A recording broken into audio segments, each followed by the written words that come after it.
About to resume the second half of this encounter.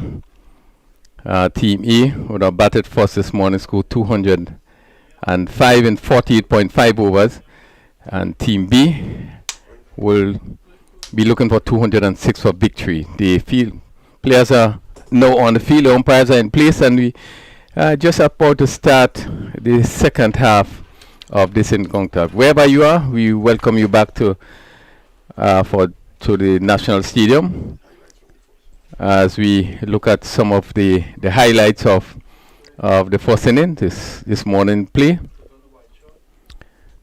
Team E batting first.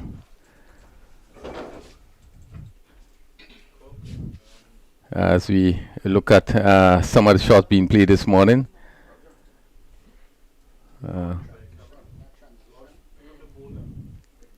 We saw the batting of Ogis. Again, this one pulled down to backward square for short delivery. Again, the fall of the wicket of Andrew to a full delivery.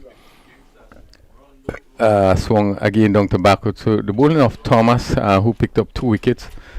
As I welcome Ali with me back this afternoon, I know you would have seen some of the innings this morning in terms of what you would have seen, some of the highlights.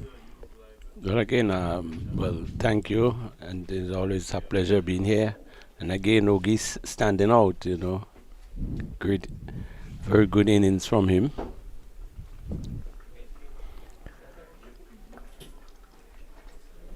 Yes, I have been a tremendous player. Bishop, and Bishop opening the batting today. And Devoni Joseph. Interesting stats.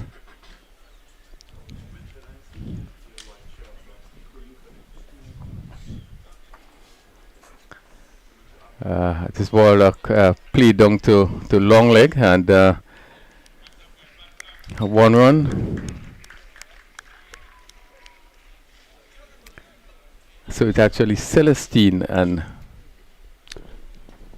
we're just trying to verify here. It's 1 without loss. Yes, Ali, just looking at the first inning play, you probably would have seen some things. Obviously, the batting of Ogis continued to stand out. Played a tremendous inning. Yeah, good form. Probably you would be a bit disappointed that he didn't go on to get a century. But of course, he's young, he's upcoming. Put that behind his back and just continue playing as how he is. The century will come. Yeah, I must have been disappointing. This is the third 50 he's scored in a row. He had scored of 65, not out 57 yesterday in that final, and then today he got 89. And certainly one could have seen the disappointment when he got out. Short delivery and just pulled to mid-wicket. And you can see him being upset. A very calm character. But it's Tyrone Charles, and he bowling to Wildman is flashing outside the off stump. Again, extracting some bungs from that delivery is Tyrone Charles, and quite a mark different with the field placement. There's actually 2 slips on a gully, probably, I don't know if you want to call it, maybe 3 slips. The first time we have seen it in any of the games, so really Team A is on the attack as Wildman is flashing outside the off stump, and a good delivery that really swung away from the right-handed Wildman. And they must have quite a bit of confidence in the bowling of Charles, because there are only 2 men on the side of the pitch. They said 3 slips a third man, squarish cover, extra cover, mid-off. So his first couple of deliveries is probably right on spot in relation to his field placing. Yeah, most definitely. That last delivery in particular in a pitch on a good line and just moved away from the right-handed batsman. And concludes the first over, bowled by Tyrone Charles. Team B, again requiring 206 for victory. They have not yet scored, or they are, yes, they are one without loss. Joe Wildman, not yet off the mark. Joe Max Wildman and Sion Andrew. Shion Andrew, he's going to take strike. Andrew yesterday, Ali got some 40 odd, was really crucial for St. Mark's batting, wasn't able to pull through. Well, in fact, the loss of those 2 wickets, but basically signal the end of the St. Mark's in Ogis and Andrew. But they really batted well, and maybe, had they gone on just a bit longer, you could have seen what we would have been an upset, literally victory for St. Mark's against St. David's. But it wasn't to be, but they played well. Well, we were making the point that St. Mark's at one time look as though they're going to run away with victory at 90 odd for one, and these two batsmen batting so well. It was not a question of time. There was a lot of deliveries remaining, so that was out of the equation. And I think it's just that they lost a wicket at the time they did at 99, and things just begin to unfold. But I also said, Crony, it showed the difference in a team who is accustomed winning and one that is trying to win for the first time. I think that was a serious difference between the two teams. Important point. Alexander, it is this one is played down to mid-on, which is deep, and probably had enough time to pick up a single there. Don't. Well, Crony, that the running between the wicket has not been probably top line, so you will find these differences in the players, and this being a selected team, it makes it even more difficult.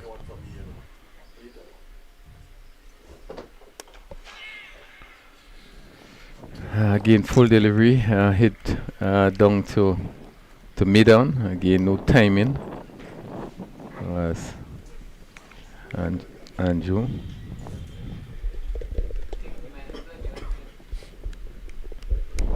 It's one of the areas that is of concern. The running between the wicket, our coaches certainly will have to do some work in that area. And this one is struck lovely over long off, and that clears the boundary for 6. Good shot over pitch. I think most batsmen will relish that type of delivery, full outside off stump. Not much pace either, and he just lifted it over mid-on, sort of deep mid-on, and got clearance the boundary. Another ball that's hit through the covers for 4. Again, given the room and the width. And Andrew flashes and flashes hard, and that one race in the air, but he hit it well and picked the gap and went down to the boundary for yet another boundary. As you see, yes, wide and over pitch. He had the room and showed everything at it. Went across the boundary for 4. You remember yesterday when he started his inning, made the point that he looked as somebody who likes to hit the ball and wasn't doing it yesterday, but today he starts off doing just that. Yeah, he's that sort of player. If you give him room, he really gonna put back the ball, and we have seen it very clearly in the last 2 deliveries that he faced. One was pitched up, he went over long off, and one again was pitched up wider, and he was able to hit it square. So he's on 10. He's on 11.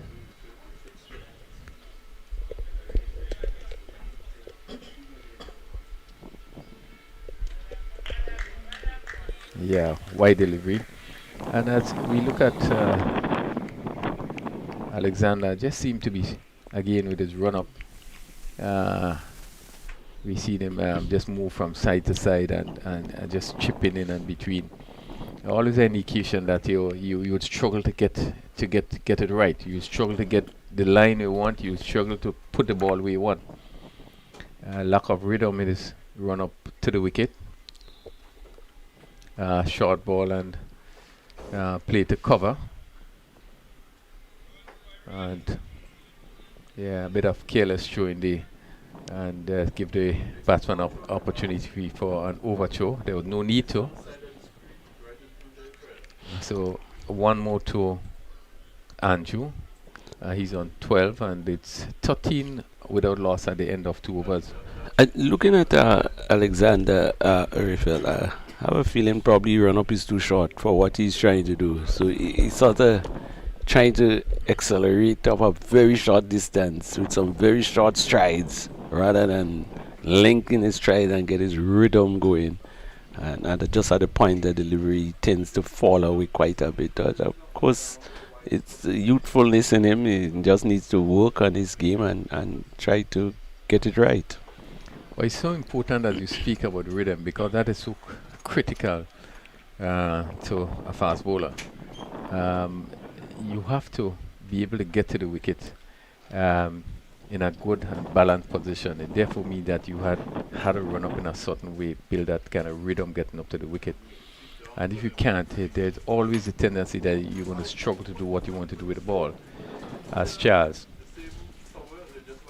a beautiful delivery there that really went through Andrew, and also when the keeper himself not being able to glove that properly, has actually went through the gloves and is certainly beaten by the pace and a lot of carry on this delivery. Yes, two good first over and then this delivery show quite a bit of pace in comparison probably with the other pieces that we have seen. And of course, probably the captain expects it because first time we have seen 3 slips employed. Yeah, and Tyrone Charles is easily the quickest of the lot, and certainly he would want to impress. I think his bowling have been a bit disappointed in some of the preliminary games, and he would want to really turn it around. But he does have the ability, to move the ball and does have a great deal of pace. It surely doesn't look like a limit over game with 3 slips. Yeah, it's the first time we are seeing it. Yes, Charles. This one is cut and cut well down to backward point, and that's going to run into the boundary for 4. Short delivery, and was really given the right treatment by Andrew as it went down to backward point for 4.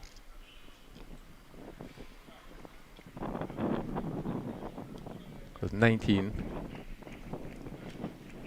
without loss. Good start by the opening pair, fairly aggressive, not allowing the bad balls to go unnoticed. They're taking advantage of the loose deliveries. Yeah, still 3 slips. Tyrone Charles from that southern end. This one is played to an extra cover. The field line cover just moving to his right. There's no run. Yesterday, Kuniri spoke of the field placing, in fact, with 3 people on the side, and today they have gone for 2. So it tells you that he really will just have to be bowling outside that off stump. But I think that sets the batsman mentally up to where the ball will be coming. Yeah, it also calls for discipline in terms of the bowler bowling to be able to bowl a line outside. I guess he's so far he's keeping it right, and nothing has gone down the leg side.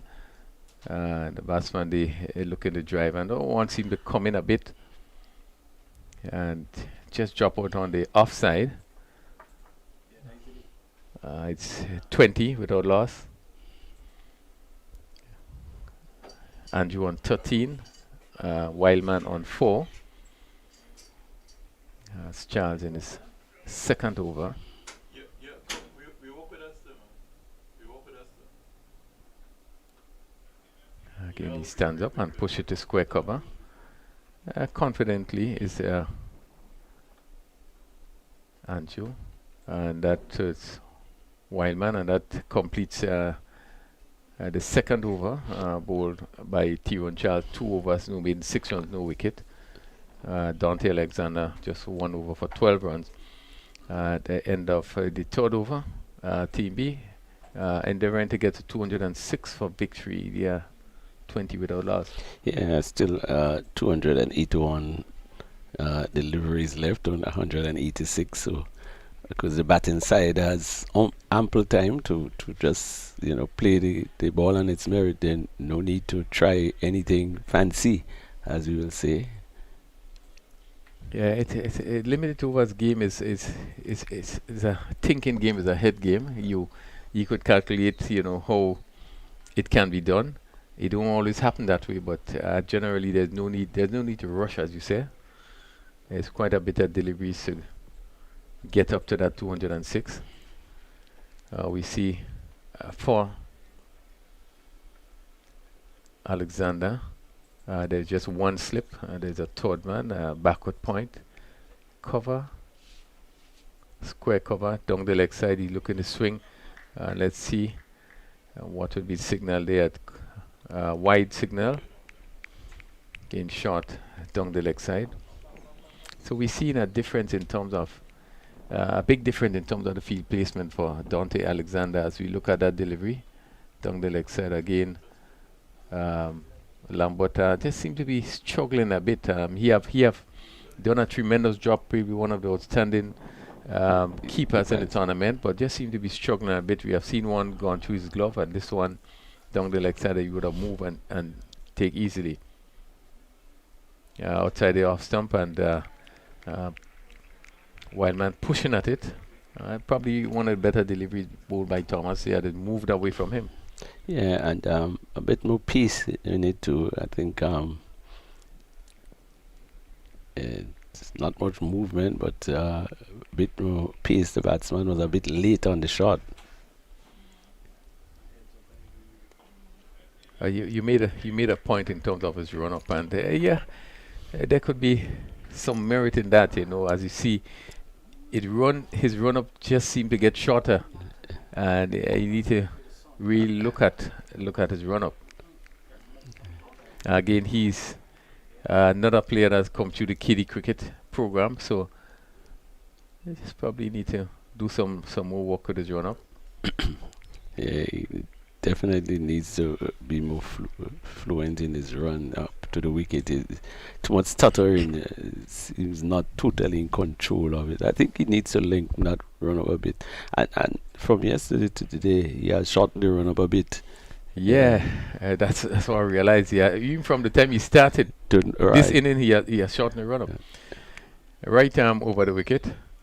Again, just angling down the leg side and play down the long leg.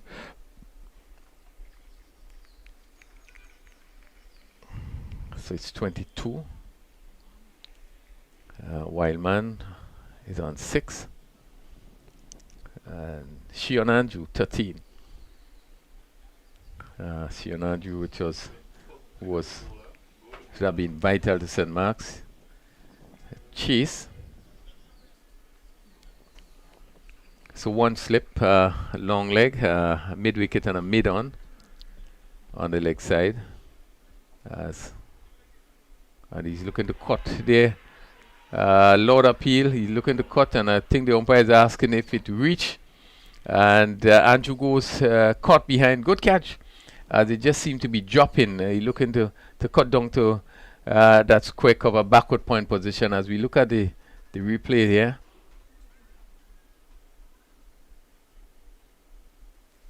Yeah, the ball just moving in. Actually, it went straight to the keeper.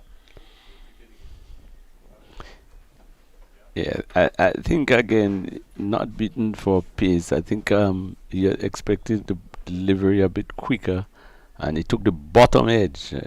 Right, the bottom edge came in. The keeper bubbled it a bit, came out of his gloves, but took it on the second.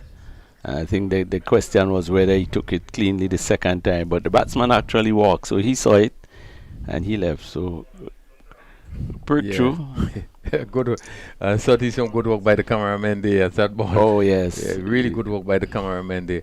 And again, still, Lambert just seemed to be struggling a bit in terms of his movement and collecting the ball. He took a good catch there, but normal condition based on what we have seen before, he would have really been, would have taken that catch much easier. But he really had some difficulty in taking the catch.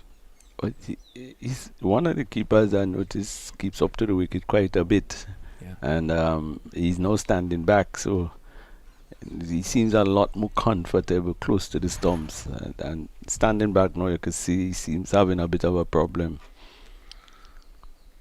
Teddy Bishop, he's going to face his first delivery. Again, just one slip, third man on the boundary.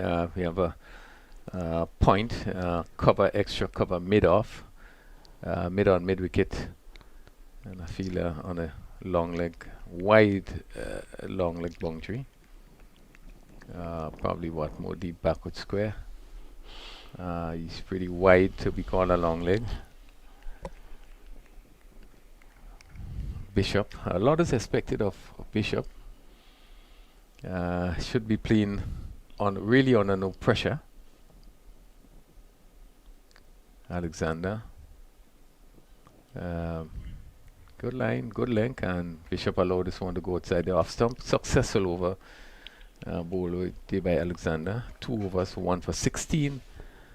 It's 23 for 1, and we had 4 completed overs. Yeah, but it's the wicket taking delivery is the type of ball that I think an attacking batsman will go after. It was short, it was outside the off stump. I think lack of pace took the bottom edge. So a vital wicket. Of course, he is one of the young players that scores runs, and one was expecting probably more from him. But Bishop is in, and is one that everyone will be interesting to see how he gets going in this inning. He has not been very consistent in the tournament. Yeah, you're certainly right. It's Charles. This one is driven to cover. Full toss. Played firmly. Gangadin is it? Seem to be at cover. No, it's not. Gangadin is as cover point. So it's 23 for 1.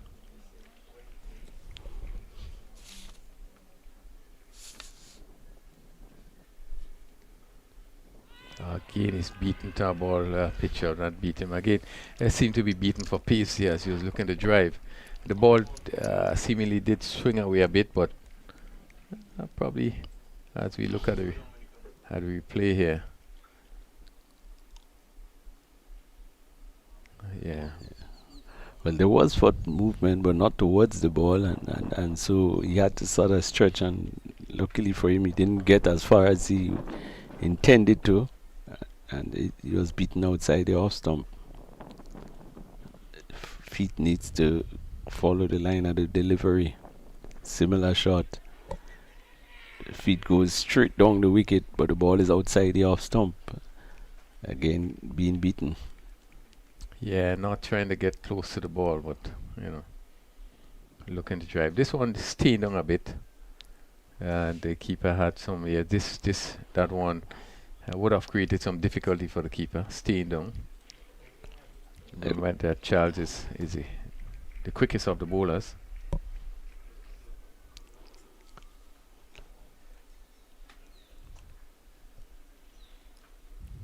So Bishop still 3 slips in place. And he's driving, he's dropped. That.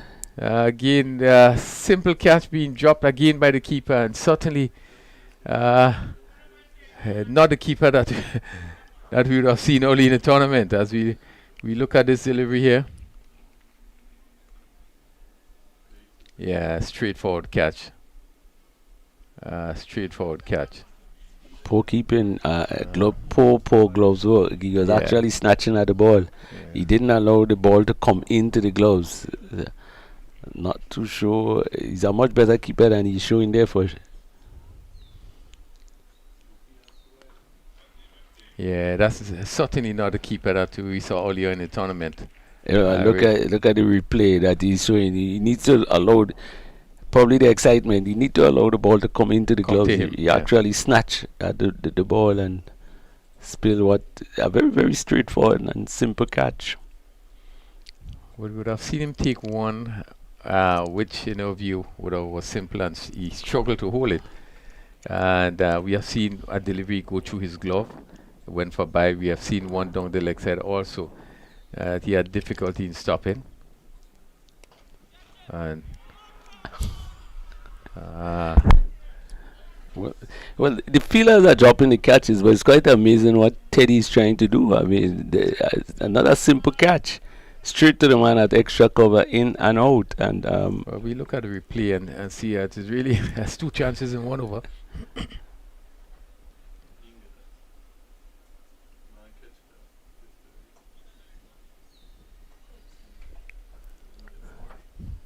And that's Murray feeling had covered it. Two chances in 1 over. well, the bowler, will I think be feeling it, and that's Teddy Bishop, one of the people that. Of course, as senior player on West Indies trial squad, it's the type of wickets you will cherish, and two very simple catches going down.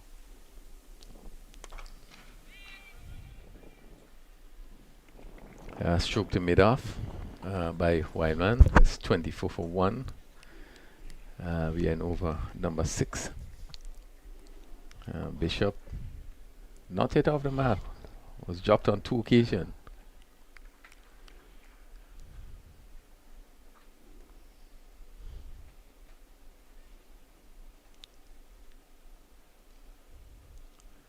Again, a short delivery, wide signal. Again, you just see the keeper there. Really, his movement just doesn't look right. And that is something to do with his pads. I find the pads look sort of big, and he seems to be, having real difficulty in moving. Or probably he's injured.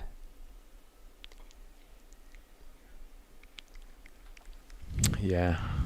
As we look at him, even get up to that delivery there, I think he was up very, very early with that particular delivery. He didn't pass, but you can see him came up.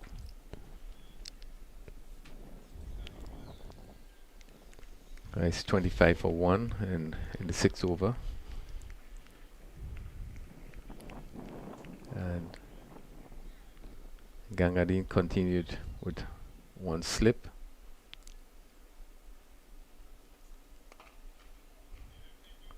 Played down to mid-on.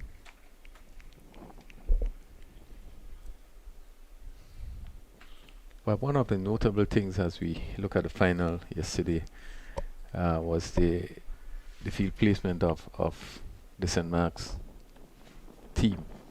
I thought that the captain did a very good job in terms of setting the field. I think he really had it right in terms of field placement. This play down to backward point, short delivery that going to go into the boundary for 4. Good. Bad delivery. I really was given the treatment as we look at it's short outside there off some hit down to square cover. So 10 to Wildman, 29 for 1. Just making a point here in terms of the field placement. One has to give Gangadin a lot of credit in the way that this field was set. Another short delivery. Again, misfield by the point fielder. So one more. It's 30. Some of that feeling position there, you either come in and pick up the ball in a standing position, or you wait on it and go down in the long barrier. But when you're looking to run in and go into the long barrier, you had difficulty as he did then. And Bishop plays on to mid-off. So that completes the over. 30 for 1. A very, very interesting over. Yeah, Bishop had lost middling a ball after being dropped twice.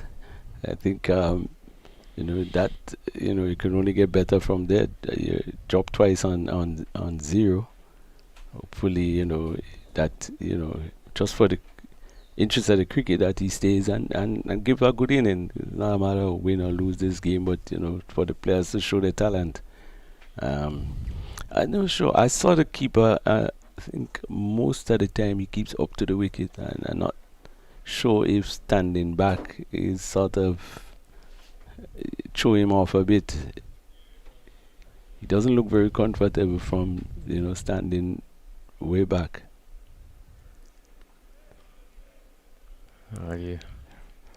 Good delivery there again by Chan. You made a good observation because the delivery that went through his glove again from Charles coming from that southern end, as he got behind it and it just actually flew through the gloves.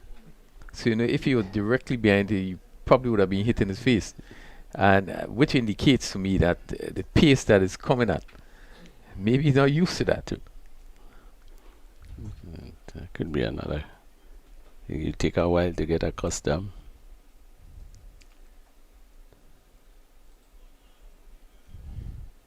On Gainley played down to long leg for a single. Wildman, he moves to 12. It's 31 for 1, and Bishop comes back into strike.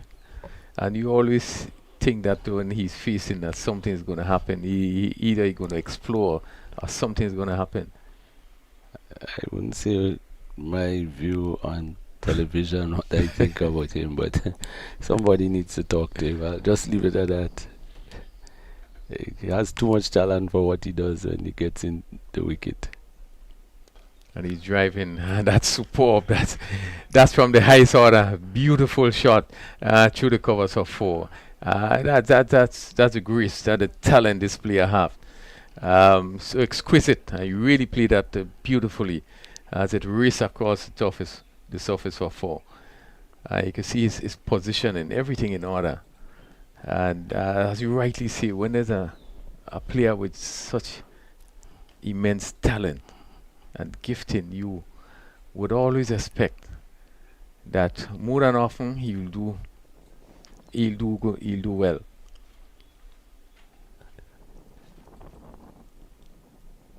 And the question here is not probably making a low score, but is the manner in which he gets out, for the talent he has, and really needs to focus a lot more on probably batting long innings and playing shots that probably high percentage shots. The chances that you're getting out is greater than probably surviving. I think he plays just too many high percentage shots. Yeah, I think you're right. It's all about billing and innings. It's like, you have the talent, but you have to learn to display the talent, learn to bat, and I think this is what is necessary. Play down to mid-off. It's 35 for 1. Bishop on 4. Wildman on 12. And now we're seeing 2 slips. It look like a second slip and probably a fourth slip. A strange position, that space between the keeper and the first slip. And he's driving again. Good shot, confidently played, but straight to cover. Murray's it in that position. At the end of another over by Charles. He has now about 4 overs, none for 12. The score is 35 for 1. I think probably seeing the end of Charles' first spell. Very unfortunate that probably he have probably 2 or 3 wickets under his belt in his first 4 overs, but he's been bowling well. Good pace in comparison to what we have seen yesterday and today. He have got a couple ball to lift on this comfortably at the batsman. So good spell so far.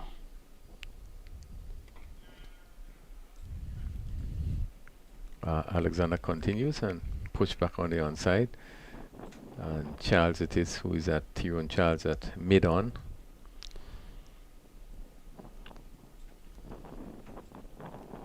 And there's a mid on a mid wicket, and long leg wide.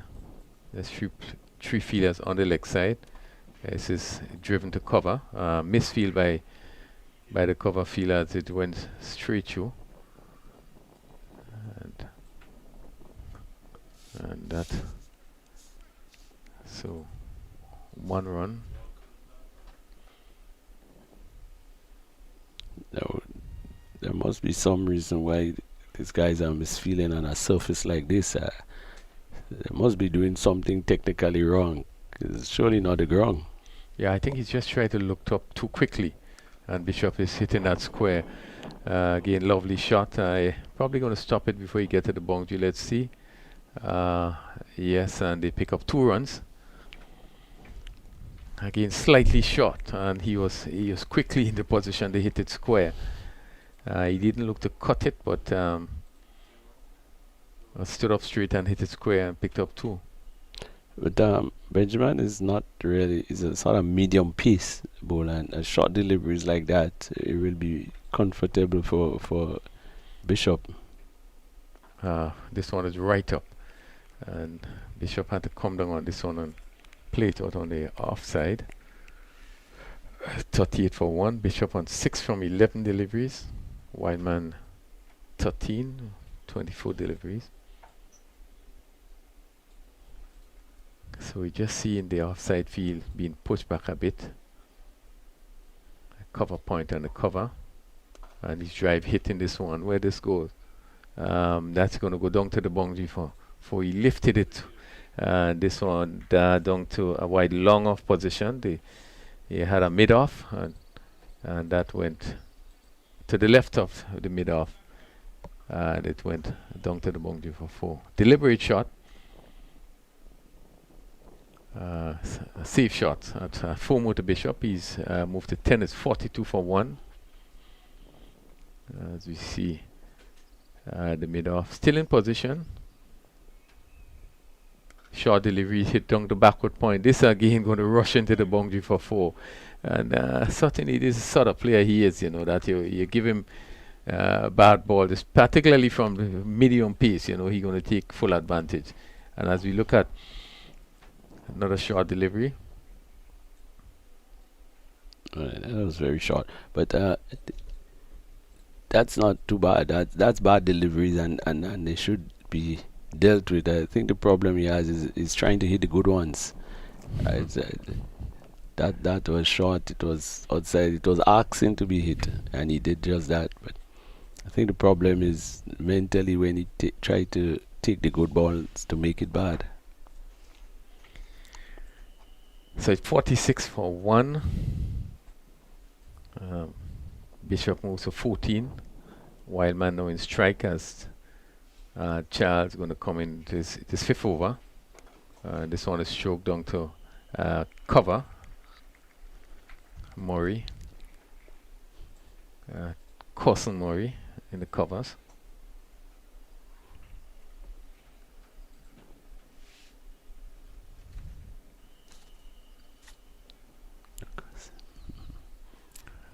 Still 2 slips. 3rd man wide. Cover point, cover mid off. Mid on, mid wicket. And a long leg. Tyrone Charles. This is let's play it back to the bowler. Refill is 2 slips, but I wonder what are really the position there. That looked like probably a 2nd and a 4th slip. Definitely. Yeah, I made mention of that. There's not a 1st slip. It's not a 1st. Maybe in 2nd, then there's not a 3rd. Yeah. I think they're just covering space really, and not in really slip position. And the 3rd man very, very wide.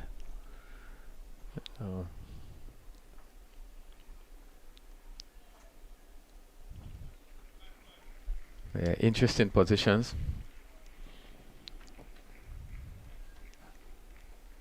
It's 46 for 1.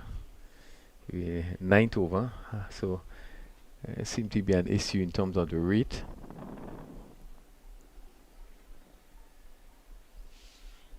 $160 the target of 249 more deliveries, legal deliveries.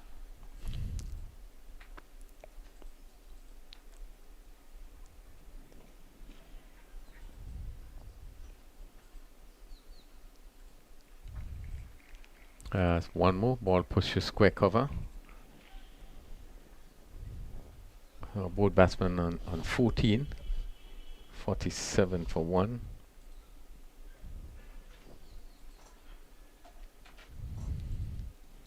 Bishop, exciting player.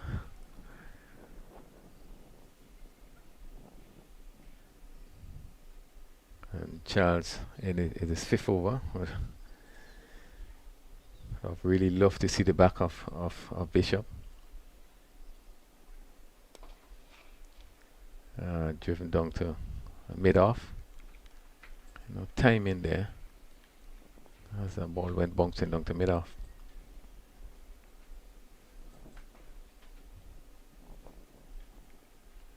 One would have thought when you look at the teams, you have Cousin Murray, that left-arm pacer. One would have thought that you'd want to use him instead of Alexander to open the bowling from this northern end. And again, this is driven past the cover point, and they pick up another 2.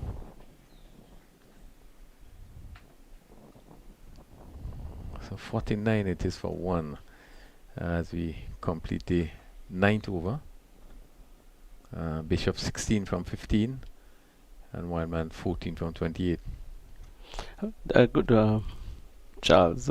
Pretty good spell. Of course, when batsman had been dropped consecutively of 2 consecutive deliveries, it could play a mental part on the bowler.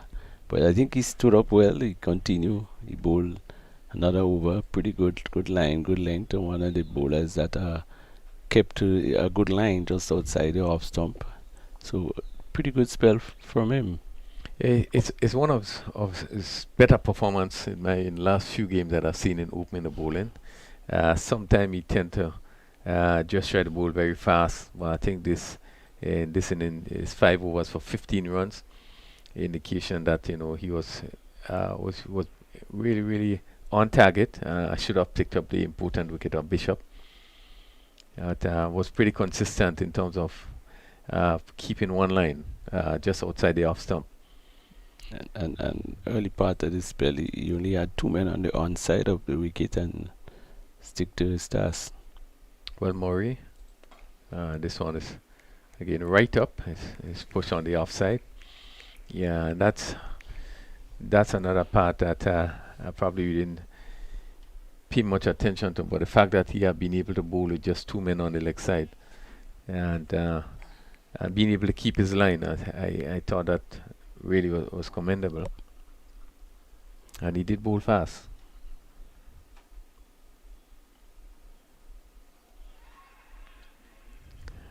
Good delivery.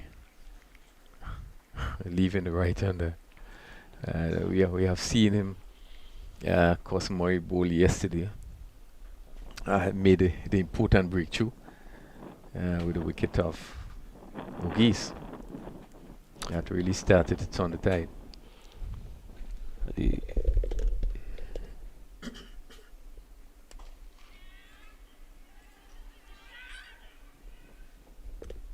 I think he keeps a good line, and as we said, traditionally the left-hander is getting the ball to go towards away from the right-hander. You could see a bit of movement in his bowling, so that's a good sign. I think what he has to learn to do now is to get the one that jacks back in, and that will create a lot of problem.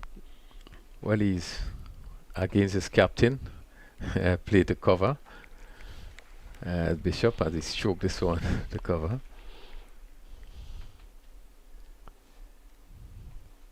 And Murray will be happy to see the back of Bishop.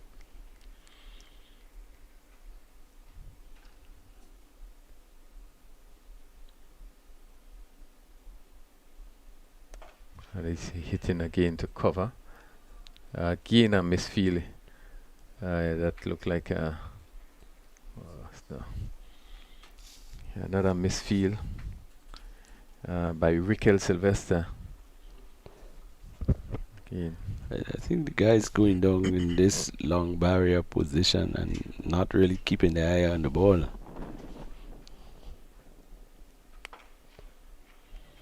I think what they have been doing is, instead of keeping and making sure that they pick up the ball, they're looking to get out very quickly. Not a bad first over from Murray. Bowls very good line and length. He's of course one of I suspect one of the key bowlers on this lineup, and probably the one they're expecting to be a wicket taker. Their score 155 of 240 deliveries. Wickets is important. Yeah, it's 1 for 51. And let's see who's gonna take it up from that southern end.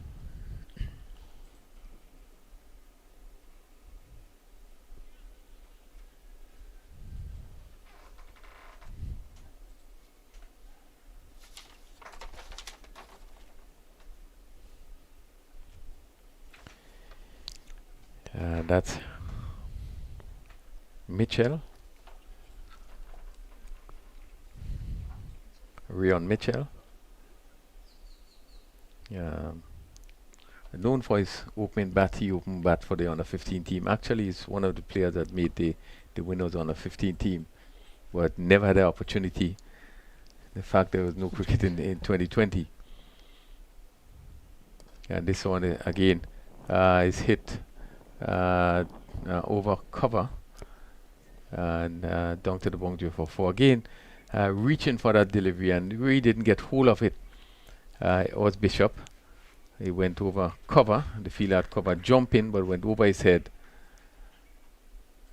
and down to the boundary for 4. And probably it would have been a wide had he not made contact.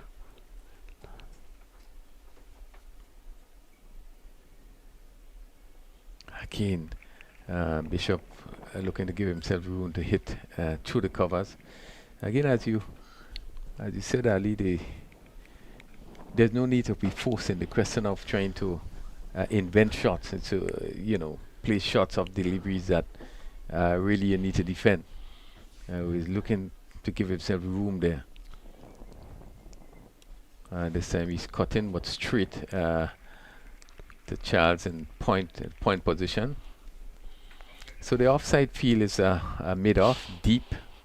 You have a cover, you have a backward point, third man, and you have a cover on the boundary. And Bishop, they looking to pierce that offside field. And this side hit in the air, and let's see, someone mid-on is getting under it, and again drop the catch. Certainly another bad miss as he's been put on in mid-on. Again, not as we look at the replay here. It's a ball that really that shot wasn't on, and the fielder coming back there getting both hands to it. Yeah, and not being able to hold on. In the end, it's and this time he's swinging and he's hitting hard. Where this one goes, and this would be over long on for 6. Really interesting in play by Bishop there as he really swung hard and hit this one over long on for 6. So he quickly moves to 29. It's 63 for 1, and really is a strange inning. Well, strange based on ability, but not on performance. He's been batting so the entire season. So he's been batting like that the entire season. So the long off is now being pushed back, or the mid on, and there he's hitting again. This one will go over long off and yet for another 6. And he just seemed as so.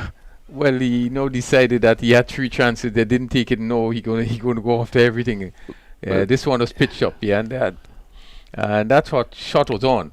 It was over pitch outside the off stump, and he really swung hard and hit it really high over long off, and pick up another 6. So it's 69 for 1, and Bishop is on 35.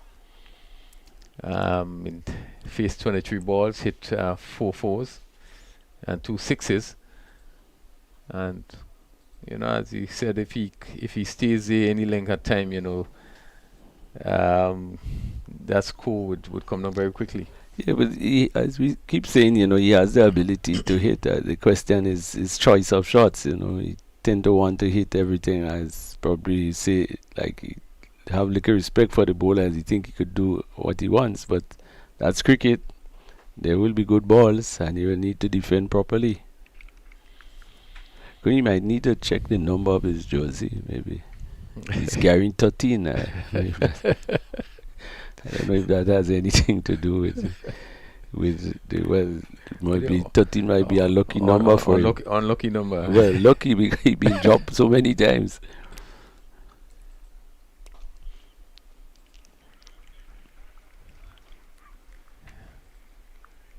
It's 69 for 1. We are in the 12th over. Murray in his second over. So far none for 2. Mitchell 1 over for 18 runs. Bishop really went after him. I'm not sure the combination of the team, but that fourth bowler, that is neither a genuine pace or medium pace. Well, a strange dismissal there. Seem to be out stumped. We're going to look at it here. He just looked to turn down the leg side, and was quick work. We look at it again. The white bean signal. Well,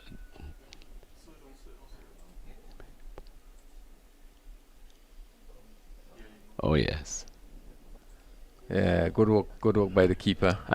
And emphasizing the point that I made about him, he seems a lot more comfortable up to the stumps. Once he stays back, he has a lot of problem, because look how easy he gloved that one, and when he stays further back, the ball seems to have problem staying in his gloves. Yeah, as we look at it again there, he looking to turn, but lifting that back foot there, and good work by the keeper. He actually walk.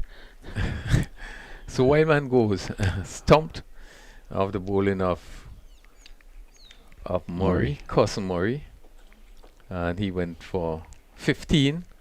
So it's 70 for 2. Devonny Joseph, another player with immense talent. Really haven't gone on. I think he had one score of 49 in the tournament.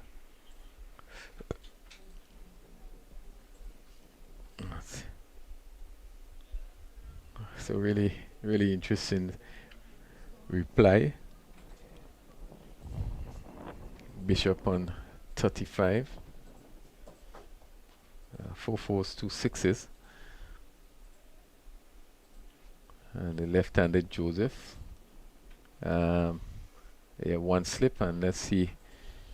Fila is moving towards third man.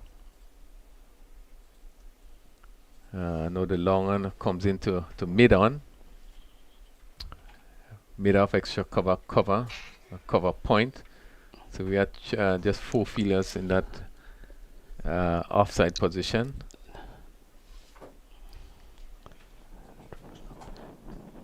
Lambert continues to keep up to the wicket. This one is just comes off the edge and went straight to slip. And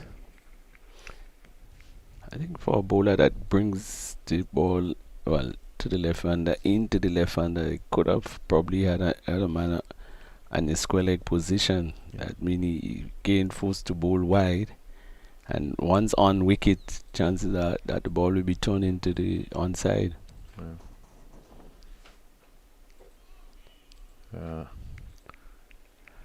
Now surely the keeper looks a different person standing up. Yeah, I think he has problem with keeping back. It doesn't look too settled. Or do we have problem with pace? Bowlers bowling very quickly.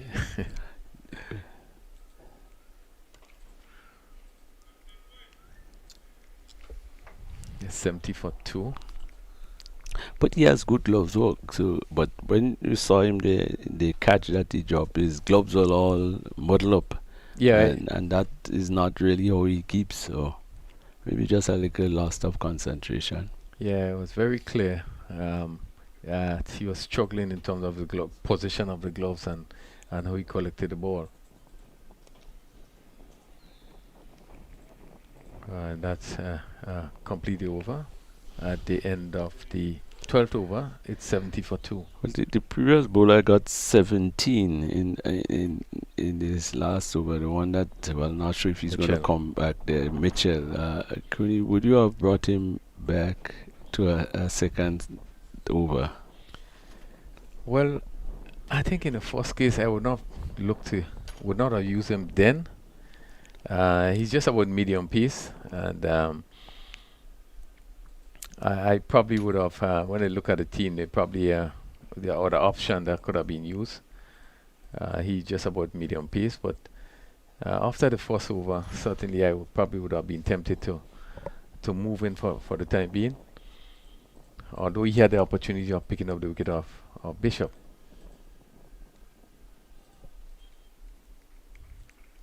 I think the way that Bishop is playing is that it's very clear that he's seemingly going to go after everything.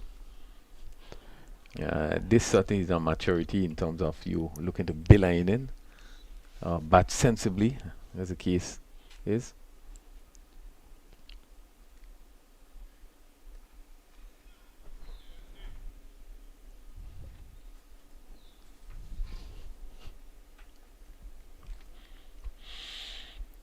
So that's one more. Ball steered down to third man, backward point. 71 for 2. Bishop moved to 36. But he's that sort of carefree player. I just, and these sort of players sometimes you just have to give them time, where they could mature and begin to build themselves. Sometimes they never really go on, and probably a lot of stern action that to be taken. One such player comes to mind quick is Hitmaier. Yeah. Has that sort of mentality, try to make very good balls bad ones.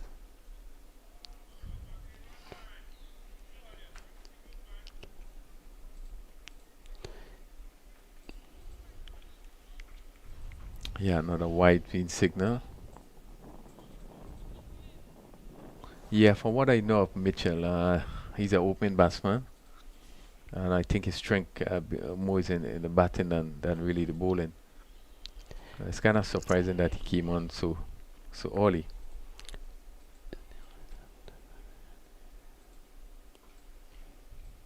In a team like that, Raphael, where number of guys get together, from different teams, who really carry out gives the instructions on the field? Is it the captain or somebody from within the stand, the coach? Because everybody seems new to each other. I mean, I have an idea, but Well, on the field of play, certainly we expect the captain to take the lead, but one would think with the management team, obviously all those things will be discussed. There will be a plan going on there in terms of who are some of the main bowlers. I think they would all know that, who are some of the main bowlers, whether it's the fast bowlers or the slow bowlers. I think the good thing about this is that they all played against each other in a tournament. So they would have played against each other on probably more than on one occasion. So that they will know the players. The coach, Telesford, will have a good idea of the players. He's coach of one team. Then there's Cummins, who also should have a good idea of all the players. I mean, I'm talking about players that he would have been playing, coming through school cricket and even coming up to under 15 and so forth. So it's really nothing new for the players, and the fact that they had an opportunity to play in the tournament will be aware of some of the players. So one would expect that your management, your coach, so will be able to give directive in terms of what happens outside in terms of who are your bowlers, who are your spinners, and in terms of course of action. But added to that, one still expect that you would be sending messages, you'd be keeping in touch with what's happening outside. You probably may see something, you may be able to see the way a player is playing and feel that your best bet is to have a particular bowler bowling. And I think, that's the job of the coach as he sits and he analyzes what is happening. Well, I think it's strange that this. Well, that's just what I'm going to say, Crony. How will you be bowling to him and the man is not on the boundary? This is just what I was going to comment on. How is it you're bowling to Bishop and your mid-off and mid-on is the players are in the mid-off and mid-on position and not long on and long off. And the very first ball, he hits it over the head. The Bishop moves to 41 as this one was actually pitched up and hit to easily over mid-off and down to the boundary for 4. The fielder is now being placed right back and he pushes this one to a straightish mid-wicket and pick up one more. They take this go to 79 for 2. Bishop moves to 42. He has now been there for 30 deliveries. Already 5 fours and 2 sixes. Murray continues over the wicket to the left-handed Joseph, who plays the backward point. No. Charles fielder.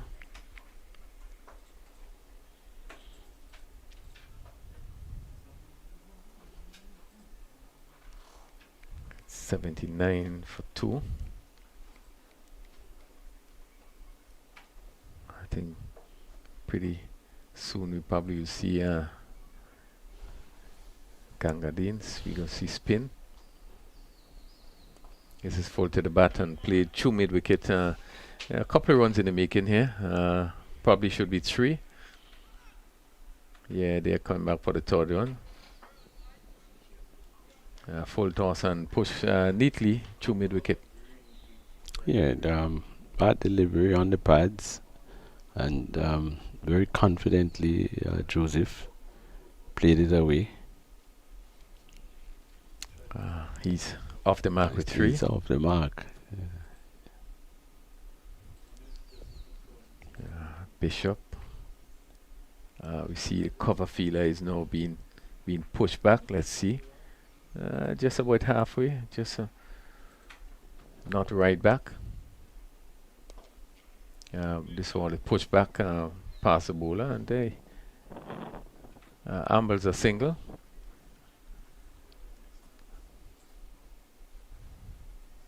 So it's 83 for 2. 123 to be had from 217 deliveries. And this one he's cutting but not getting hold of it, going straight to cover.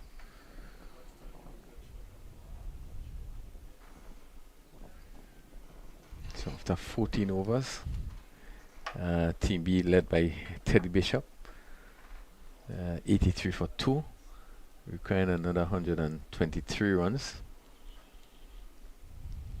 Yeah, but Gangadin skippers the parish.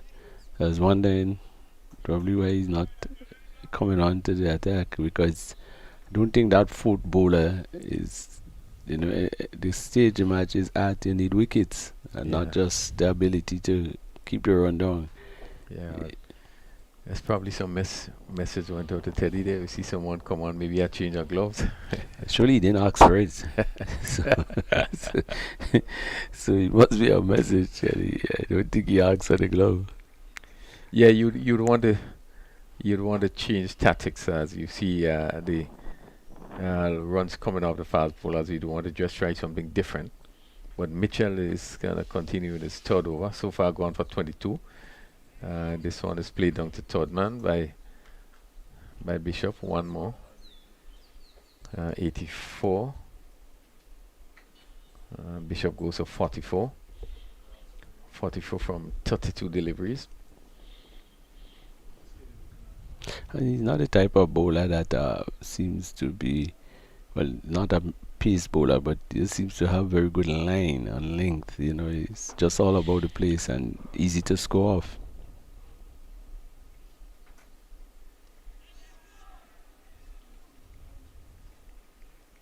Yeah, what I know, he's at the on that 15 level. Yeah, he did bowl. I think at time he opened the bowling, but 2019 under 15, you play just under 15 players, so you probably could have seen it happening there, but again, playing at the under 19 level, I don't think he has the pace. Now he's the type of bowler that moves the ball around. So you probably use him for maybe a over here and there, maybe try to get a breakthrough, as the case may be. But certainly that's not the case. He came on trying to make a breakthrough, but he came on really as one of the frontline bowlers. Again, shot, and Joseph, they looking to pull. Made no contact, a wide signal.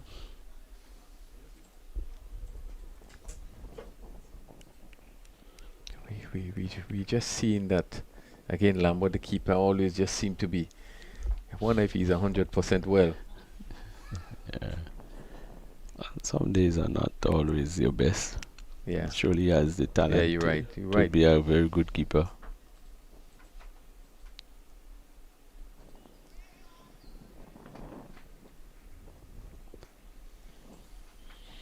I'm looking to see him pitch up one to see what Teddy will do, because the fielders are back. Are they right back? No, they aren't right back. Probably 3/4 way to the boundary, the long on and the long off. And Mitchell, they was very careful not to pitch it up. This one right up, he had to come down on it. I assume very careful not to over pitch.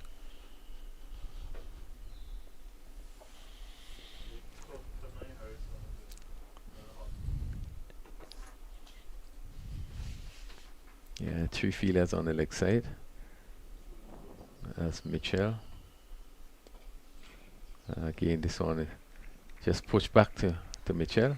So kept it good, and he ended a good over. And Bishop was forced to defend last 2 deliveries. Yes, not a bad over, but in the sequence of the game, I think after that, so probably the 4th medium pace bowler that has been employed. I would look now to try to employ a spinner. Of course, the problem Caribbean cricketers have with spin, and try to pick up a wicket or 2 rather than continuing with the pace and medium pace. What we yet to see, there's Gangadine. There's Sylvan Charles, also another left arm spinner. So you do have that. There's Embleton, right arm leg spinner. So you do have some option with spin. 3 spinners that can call on. Continues with the medium pace.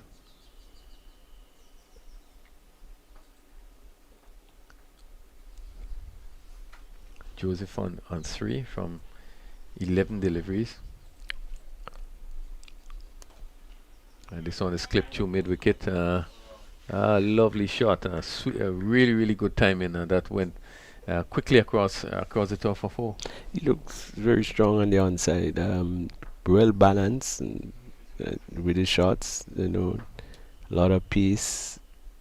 Properly balanced. Gets it all along the ground. Very, very good shot. Yeah, and certainly looked like Devon Smith as he played that. He whipped it really beautifully as it went across the turf.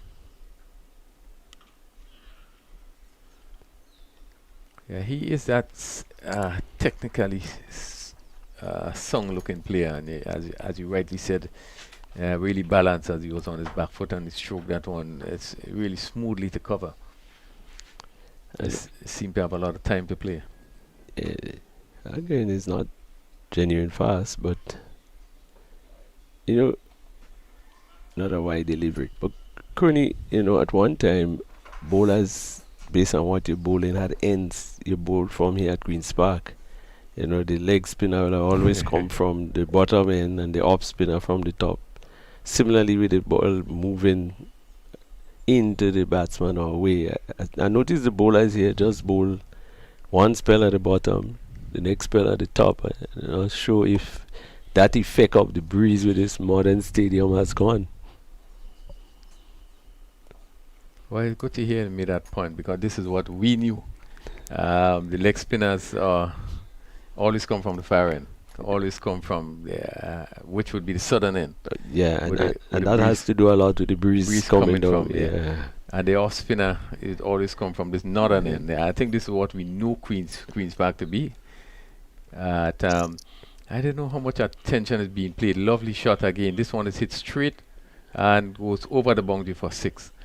Good timing again. You can see him reaching and hitting it straight back over the bowler head and picking up a good looking 6. Yeah, very good timing. Of course, there is the mid off and the mid on, so no danger.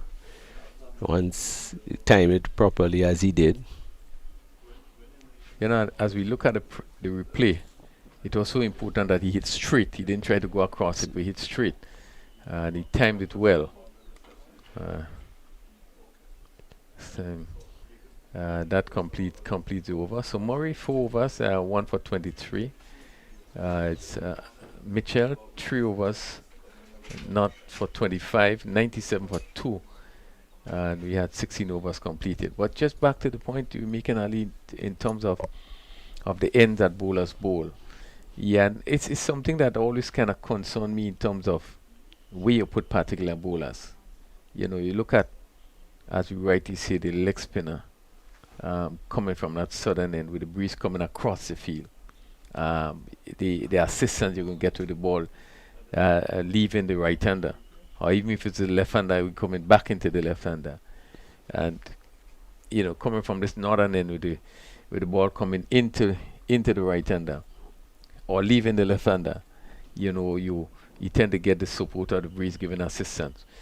Some of that, I don't know, of how often or if even more coaches or who is in charge take this into the picture before anything's being done. What I notice is that the bowlers bowl any end. Yeah. There's no particular end anymore that guy bowls. So maybe the breeze is not as effective as it was then. We know as we see change of bowling. Gangadine pick it up from that southern end. And interestingly, he's going to be bowling to Bishop. And Bishop carefully pushes the one to cover. Cousin Murray, there's no chance of a run there, but he was really. Again, he plays this one down to long off. Yeah, again, confidently and carefully push it down to long off. He seems to have sort of caused some of his aggression since the gloves came out. Maybe that could have been the instruction to play it along the ground some more. But it seems to be a lot more effort is being put on him playing the ball along the ground. Certainly, the way he played those 2 deliveries just giving a signal that he seemingly wanted to now settle down and play proper cricket. Which he could, he has that ability. So Devani Joseph on 13. Short delivery and is not too far from that mid-on feeler. I went down to long on for 1.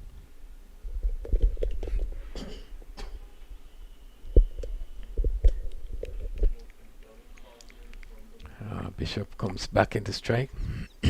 Wow. Down the track, and where does this goes? Over long on for 6.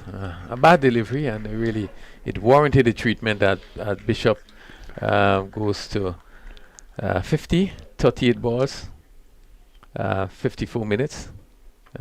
Very quick time. Not, it was given the full treatment. Oh yeah, that was very bad delivery. It was wide, it was full, it was slow. So he could have hit it any way he wanted to.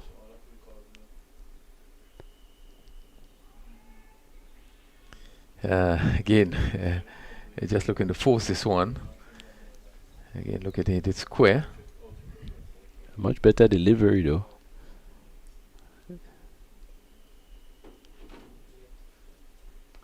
Another short delivery, and this one is hit down to long on. Probably be a little disappointed he didn't do more with that delivery, but he picked up one. That completes the over. First over by Gangadin.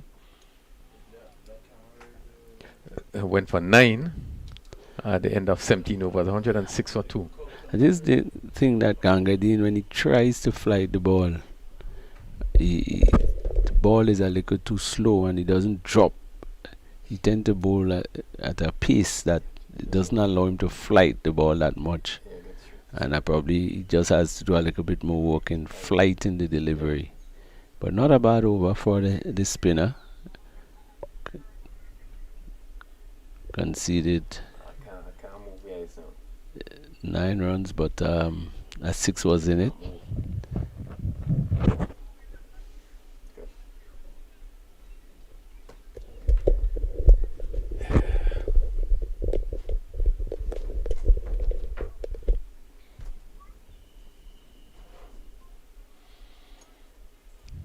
Obviously spin from the southern end. Sylvan Charles, another left arm spinner. One who would have also represented Grenada there on a 15 level. Between the umpire and the stump. And Bishop is driving straight back to Charles.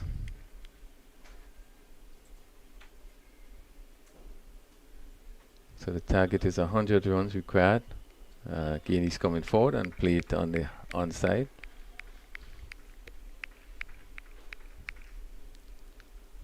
Bishop on 52.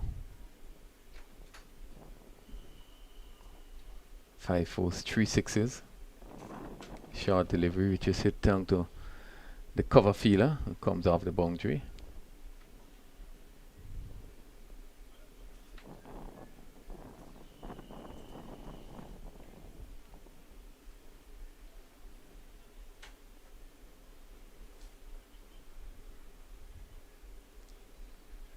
So Charles is going to come over the wicket to the left-handed Joseph. This pair so far put on 37 runs for this third wicket. Still maintaining one slip. Backward point cover mid off. This is short, and this one is hit down to a good shot. Hit down to a wide long one for 4. Just pulling this one down a bit and giving the treatment. Yeah, short delivery. Yeah, it's very short. And just stroke it over mid wicket, short mid wicket. And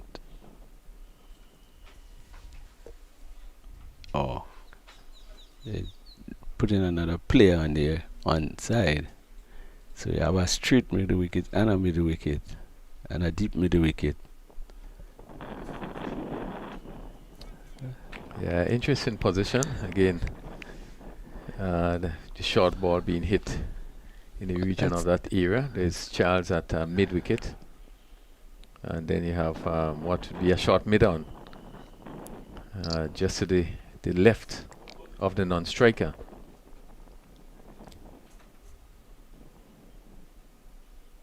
Short again, and where this one goes, same direction, and that goes for another 4. As Joseph taking full advantage. Well, the field was set for the delivery, the attempt, because after the previous delivery where the ball was struck there was some adjustment to the field, but the ball went the same place, and the result was the same, 4 runs. Yeah, what with the shot that was played, the first 4, it probably went in the air past the mid wicket, straightish mid wicket, and just decided to put another fielder there and play to backward point, and that's the end of the first over. Charles, he went for 10 in that over. The end of the 18th over, it's 116 for 2. Well, both spinners, it's true, just one over bowl, but surely not on line and length yet. Quite a number of short deliveries, and two attacking batsmen that will take advantage of these short deliveries, so they will need to pitch right. Teddy and Joseph are good hitters at the ball. This pair has so far put on 46. Gangadine is going to continue. No, let's see. The long on is right back, and the long off also seem to be going right back. A ball given there and hit, and he picked the gap well. That went really between the deep cover and the long on, and that went to the boundary for 4. But real control shot there as he really picked the gap and hit for 4. So that takes score to 120, and Bishop moved to 57. One remembers in the final yesterday he was out stumped off the bowling of Gangadine. This is full, and this one is hit straight. This one would clear the fence very easily as it goes over long off for 6. And yet again, bad delivery, and probably was given the right treatment. Yeah, as we look at the replay. I'm not too sure when he flies the ball. The flighting of the ball is too flat. He tries to flight it, but the trajectory is too low, so batsman has sufficient time to come down. Not looking up enough. Too flat. And he's hitting straight again. And let's see this one. Going to clear the fence again as he just hit straight, and there much danger in this one. Really, you have to set the field to how guys, but I would have the long on, put him much straighter, and then put somebody an extra cover on the boundary. Yeah. He's in no man's land. Bishop has been hitting the ball on either side of him. What is called a long on. He needs to be straighter, and then could still put an extra cover on the boundary. Again, a shorter delivery, quicker one. He looking to pick the gap on the offside. He was beaten by this one. It's 132 for 2.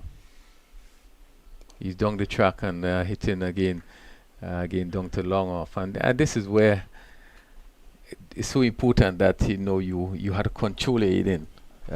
Not because you would have hit a couple sixes and you figure that you can hit everything. You pick up another single that takes him to 70.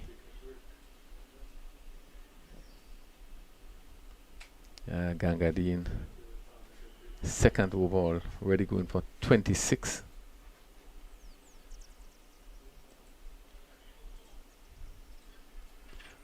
And that completes his second over. 2 overs, none for 26.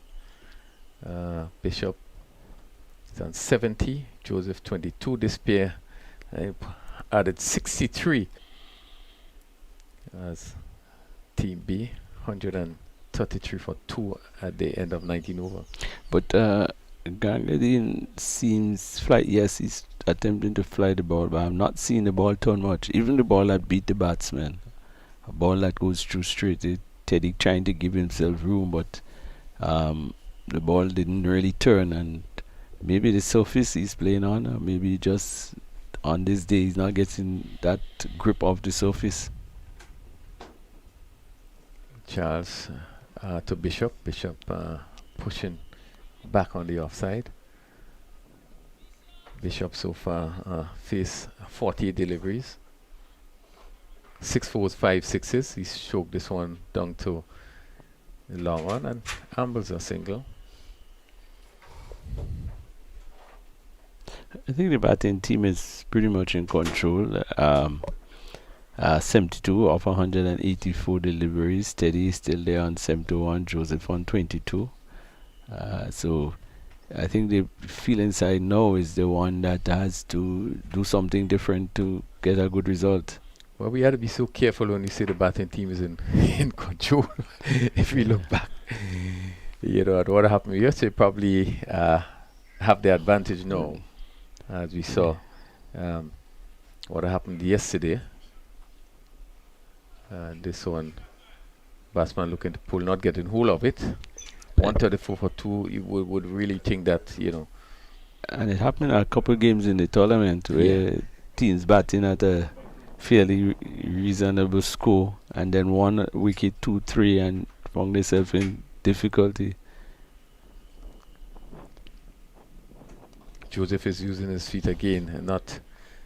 Good bowling there by Charles, because he saw him coming and push it a little bit wider.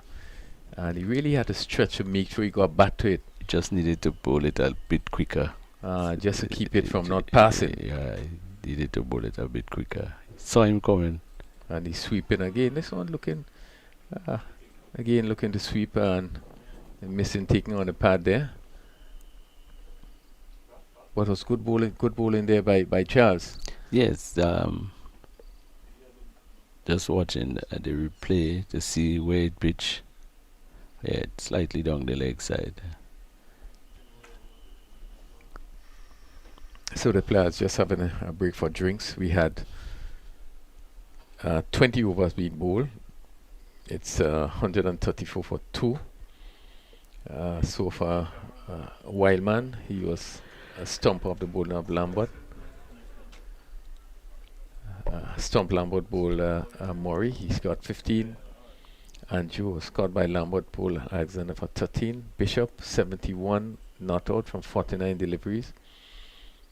66 minutes, 6 fours and 5 sixes.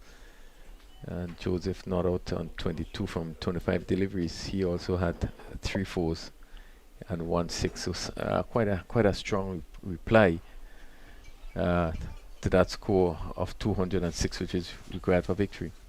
Yeah, and you made the point that is very important, that this score around this score 134 for 2-3 is still the batting side is not yet in command of the game, because it happened so many times in the series, and although it's a pick team, but this probably could be the main 2 batters, and so losing 2 quick wickets now could really put the bowling side back in contention. But at this moment, I would say that the batting team is doing fairly well.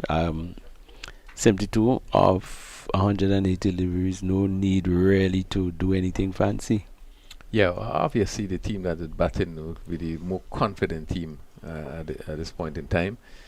You have Joseph, and as I said, he's a player who haven't really contributed the sort of score you expect from him. Bishop haven't also contributed until, after being let off on 1 or 3 occasions. He knows the high score, his highest in the score in the tournament at 71, and I guess would want to make that count. Sometimes you need a bit of luck, and maybe today might probably just be the day. I haven't given 3 chances, and 3 fairly easy chances. I think anyone was difficult. Probably had a question which one was the easier one.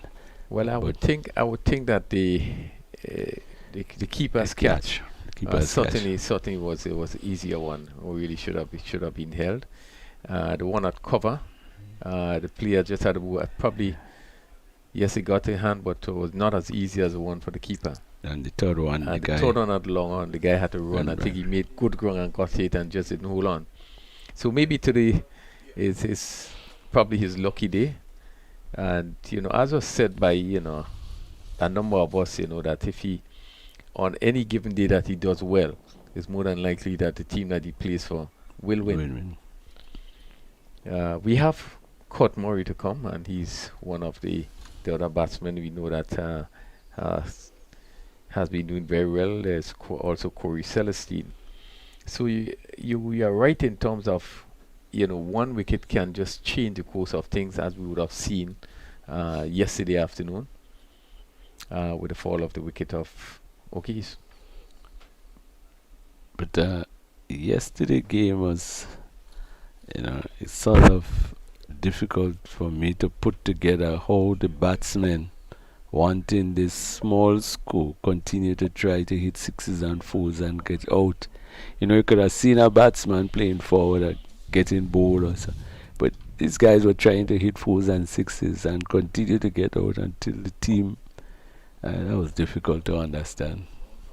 But it speaks to, speaking to one Mr. Ogis early on today, and he made a very good point in that when you look at the St. Mark's team, the batting probably is up to about 4. And if you're able to get these 4 batters, because we did see very early on that Shion Anju and Ugis would have been critical if St. Mark's had to win the game. They were doing well. They started off well, going at 99-1, and they was going pretty quickly. And really, they had to be critical if St. Mark's had to win the game. And after they would have left, we realized that all the other batters struggled. Gangadin came in, he didn't last too long. And the rest of the batters really didn't create much of a problem. The boy guy batted probably, he would have out about 9. He got caught. He was looking pretty okay, and then just decided hitting. And he hit a good 6, I think. He'll pull off a short ball, and then after that, he probably played an attacking shot of every delivery there on after till he got out. Yeah, and that's Kelchon Anju, and certainly, he was batting well. He's actually on this batting team today. He actually opened the bowling. Really, he's a fast bowler. Yeah. He batted well. Outside of I think these few players, there's no one else that really looked the part, and I think that's a problem with the St. Mark's team, and this is why these 2 players had to continue batting right through. Yeah, that's what I'm saying. Even though they got to the final, I think beating St. David, even though they were found themselves at one point in a good position, it would have been a major upset. I think the quality of players of both teams vary vastly in from the quality of the 2 teams.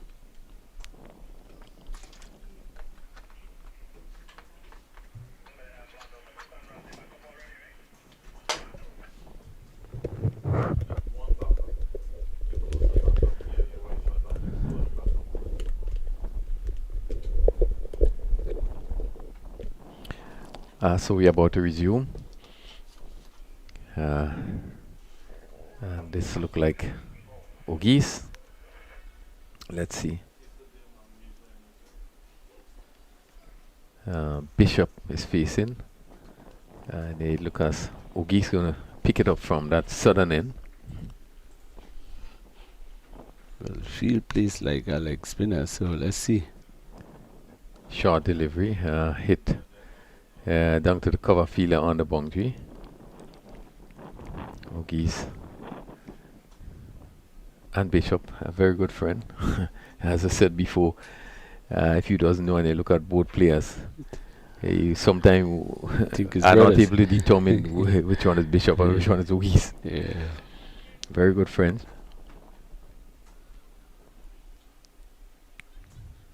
Right arm leg spin. Another short delivery. It's hit down to long. Like they probably should pick up 2 runs here. The fielder come around. Looks like Alexander. So that's 2 more.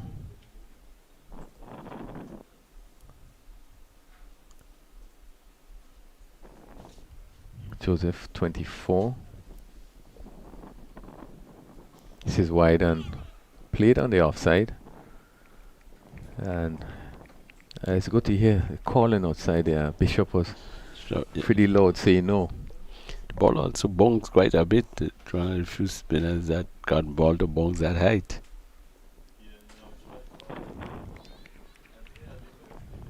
It looks as if he's bowling both leg and off. Crooney seems to have a different action to some of the deliveries. Yeah, leg spinners here played on the onside.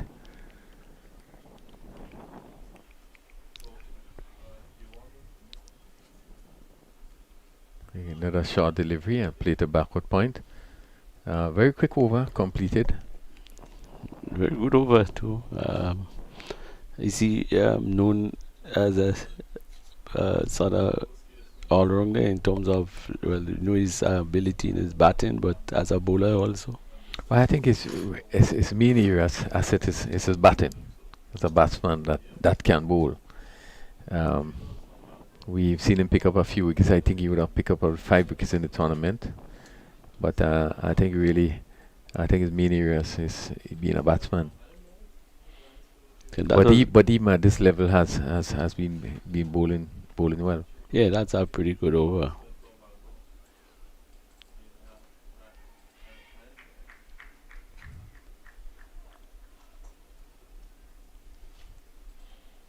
There's one more to Bishop. Silva and Charles continuing his third over. So far none for 12. Short ball and batsman not getting hold of it. Went bouncing down to mid-off.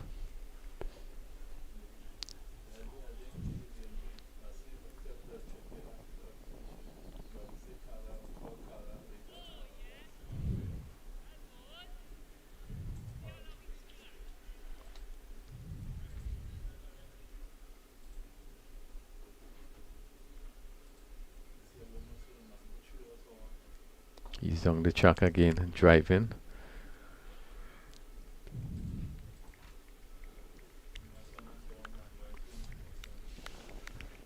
Well, something will have to happen now, because they are 67 of 170 deliveries. I think Teddy has adjusted himself quite a bit. Yeah, just a little mix up in the running there, but there seemed to have been some calling there, which is important. You know, even though one field is on, but the calling. Okay,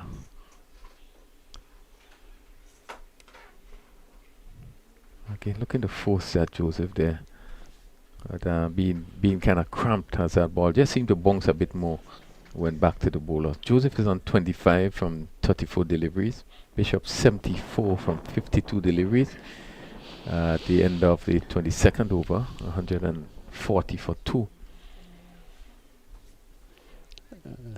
Well, they have tried just about everything now. They have used 4 fast bowlers and 3 spinners. So something will have to happen. Is there another bowler probably that they could call this sort of mystery type bowler that comes on just, you know, does something different? The batting side looks in total control at this point. Yeah, just looking at the lineup, just seem to be not much more they can call on. I think most of the bowlers have been roughly dealt with. I think the chances were critical. This is short and this is hit down to long on, and again just one bounce to the fielder. Bishop, they're looking to pull this one. It's just stayed down a bit, and he hit it down to long on.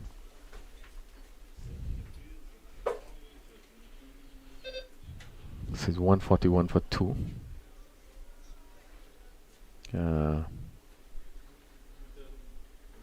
Ogies just making sure his fielders are in position. This one outside the off stump, and it's a wide call. So the field for Joseph. Short fine leg. Backward square on a boundary, mid wicket. Also a mid wicket on a boundary and a long on. Again, this is short. He's looking to pull and probably just come off the pad. We'll wait for the umpire signal. Yeah, it's a leg by. He's not a big turn at the ball. If getting any turn at all, it's more the quicker one that creates the problem.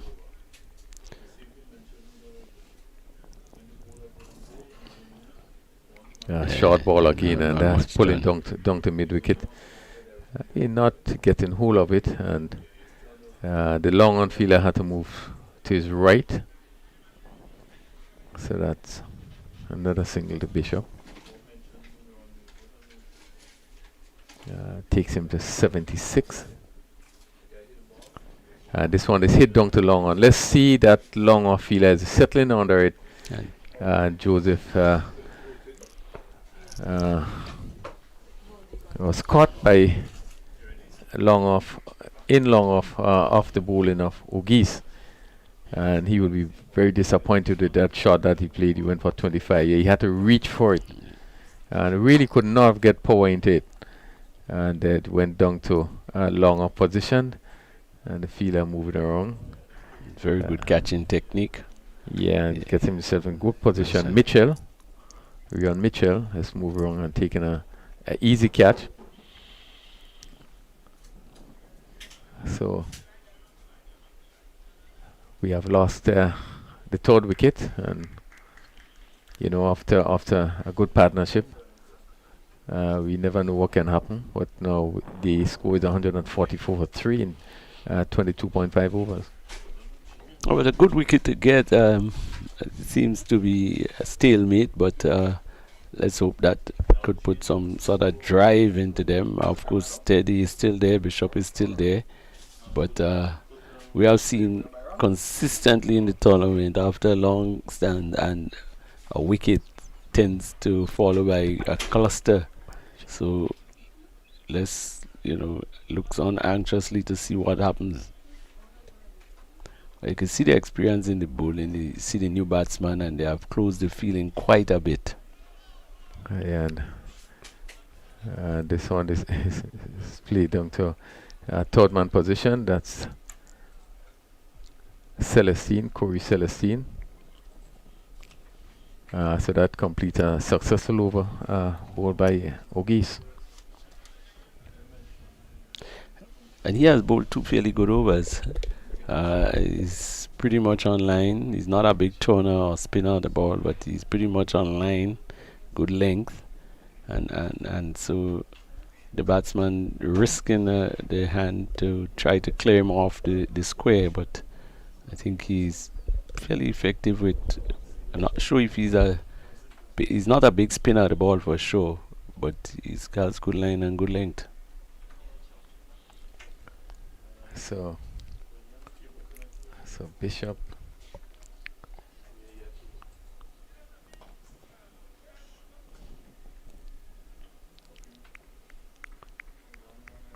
plays on to long on for one more.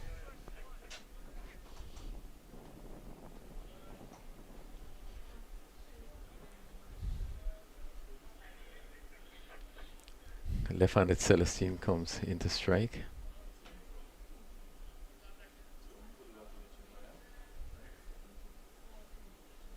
Sylvan Child in his 4th over.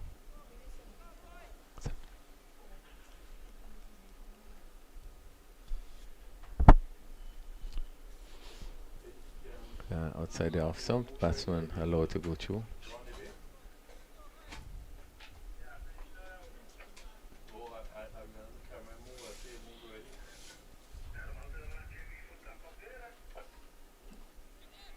You look at the drive square, probably going to pick up 2 here. Let's see, just 1. So Celestine is off the mark. It's 146 for 3. Right delivery, just tearing down past backward point. Of course, he's off the mark, which is always a good sign.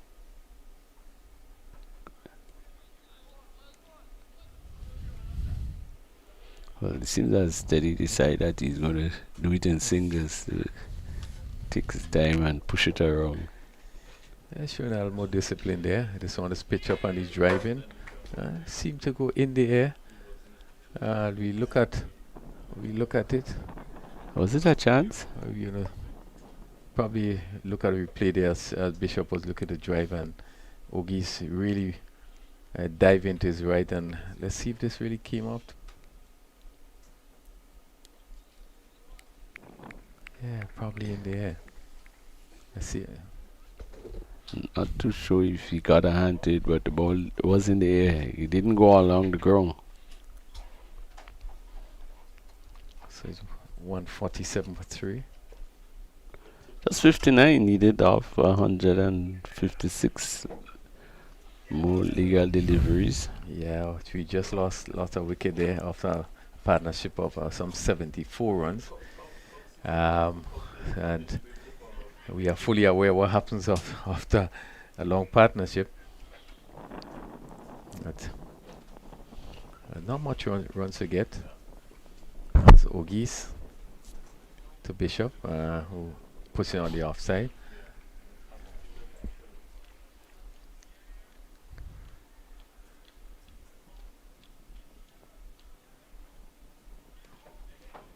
Again, a stroke to cover. Extra cover in Murray. And Ogi certainly has been keeping things tight. And this one is he's hitting well. This probably going to clear long, goes for 6. Again, a good shot. There it was half volley, and he hit it well, just picking his spot.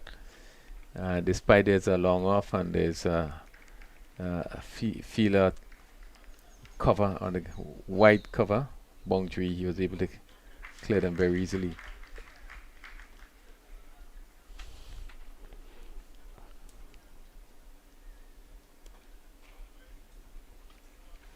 Well flighted. Good comeback ball. So Bishop moves to 84. A good delivery, getting That one bounced quite a bit. He's really imparted some spin there.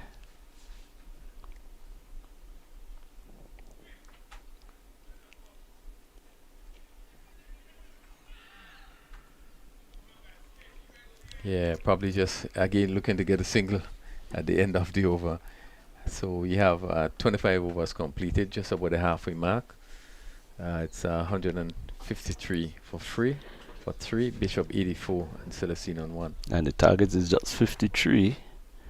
53 more runs needed, 150 legal deliveries. Batting not that difficult out there. I think, with the amount of deliveries left, the batsman could be satisfied with just pushing it along, but of course, steady. If Bishop is there, you can't expect anything.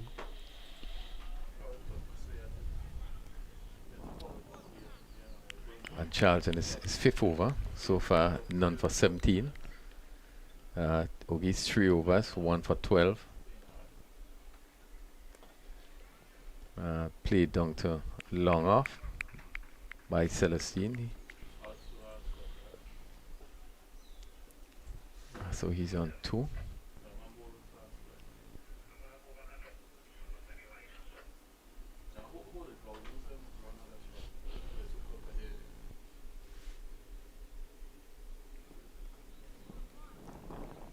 Yeah, Bishop is forced to defend. He's on 84. What do we see the first century? We should be thinking of that in situation. He's down the track, and where does this one goes? And goes over long on. Just uses his feet and get to the pitch of it and hit it over long on for yet another 6. Bishop, he moves to 90. It's 160 for 3. Past 90. How much?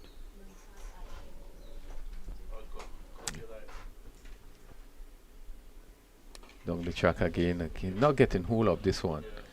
The long on fielder comes into play. He moves to 91, and really has been a top score. His partner just got 89 and out. Let's see what happens. He's 91. This one is swung, and good shot by Celestine. That again goes for another 6. As we probably will see that the replay here, and picked it up and really hit it well over long on for 6. Quite expensive over. Good shot by Celestine. It was the type of ball that you could have choose to defend, and he chose to hit and hit it clean. Got it all the way over a wideish long on. So it's 167 for 3 after 26 over. Bishop 91 prepares to face O'Geese. And he's back and again looking to cut, made no contact. Again looking to pierce the field, pick the gap between cover and backward point. Another shot, quicker delivery outside the off. No shot offered by Bishop, who has so far faced 69 deliveries for 91. 6-4, 7 sixes. This one is stroke to mid wicket. Again being kept quiet by O'Geese.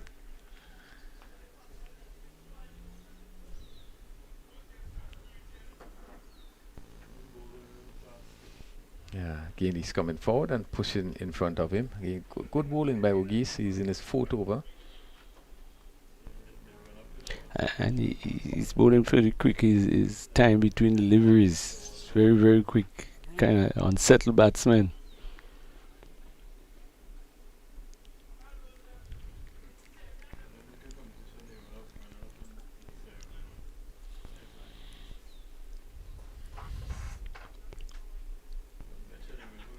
How?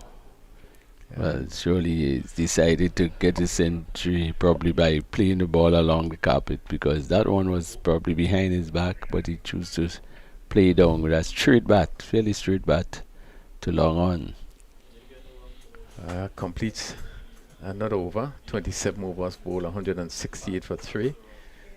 Bishop 92, Celestine 8. But being dropped twice before you score, you really would want to take advantage and maximize a situation where you've been dropped before you get off the mark on twice. And as we say, not very difficult chances. I think you still have to give him credit for sort of putting himself back together and playing a fairly good inning.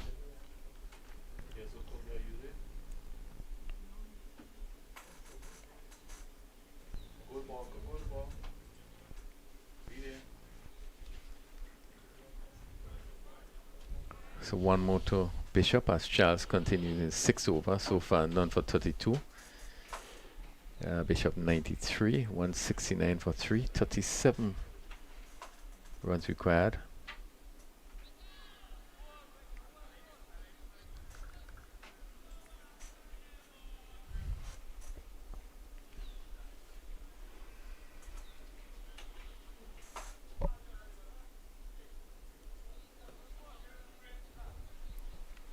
And Celestine, really his role is just to stay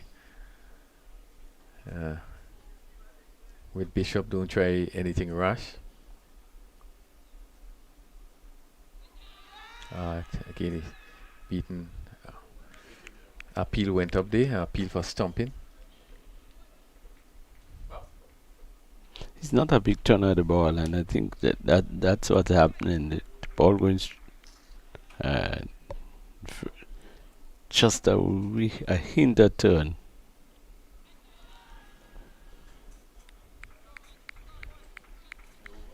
Yeah, just go to whip this ball on the onside. This has been a good over by Charles. No danger in the shot. It was down the leg side.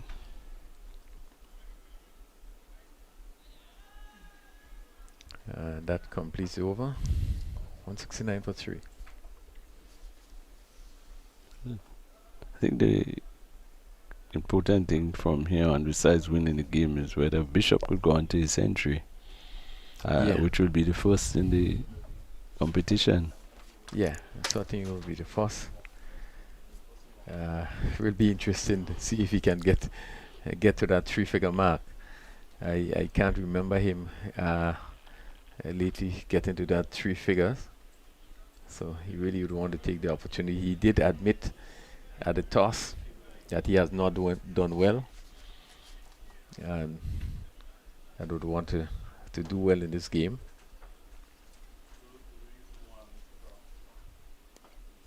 Well, he has been given an opportunity to do so. 3 opportunities. So you can make full use of those opportunities he have been given.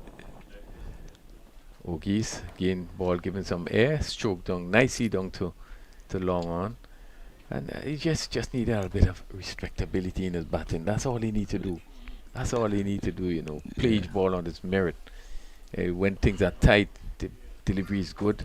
You take your time and play it, and that's all he need to do. Begin to build innings. I mean,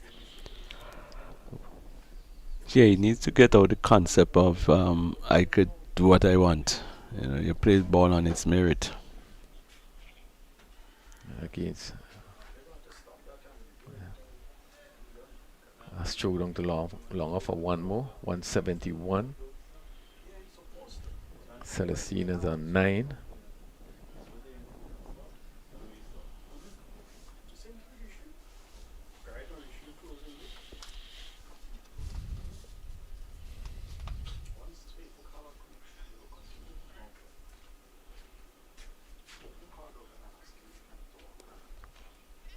And he's out caught up mid-off. He's out caught up mid-off. Bishop just Maybe coming if I- down. If I was a gambler, I might have win because suspect he will do something before he gets to 100. Yeah, certainly just came down the look to drive, hit it straight to the fielder at extra cover. And one of the guys Murray. that dropped him before and actually fumbled with it again. And Murray taking that catch. And certainly he will be disappointed not getting the 3 figures, but certainly he had some opportunities. Yeah, he really was in control. Again, it's just, mind over matter. He just came down the wicket and tried to hit it over the top. When, for a couple of deliveries before that, he was looking as if he was looking to get his 100 through singles. Again, it's a mental thing. He needs to, get his act together when it comes to respect for the ball and the position of the game. And even in that case, the position that he in his hat, 100 is not something you get very often in most cricketers' career. 100 has eluded them many, many, many times. So when you get that opportunity, you need to make use of it. Well, certainly he had his good friend, Ogis, was able to pick more at 94. So probably two of the better batters in the teams. One going for 89, the next one going for 94. None of them have been able to go on to get the 3 figures.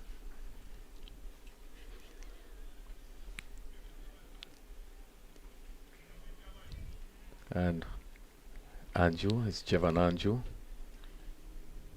And would this put a different complexion on the game? But Otis is, Ogis is known for his batting, but I think he's given an excellent spell of bowling here. Not a big turner of the ball, but he gets ball to turn. He got an arm ball and one that's straightened up. He gets some bonks off deliveries, in fact, more than most of the other spinners did. So I think there's quite a few qualities he has as a spin bowler. And in batting might just be his main trade at this point in time, but surely he's been putting on an excellent spell of bowling here. Well, look also we're going to see the spin of Embleton.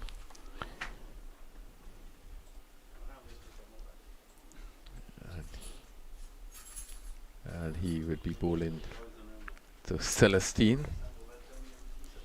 Still 35 runs needed. And let's see. He's coming right arm around, and this is wide signal. That's what they call a loosener.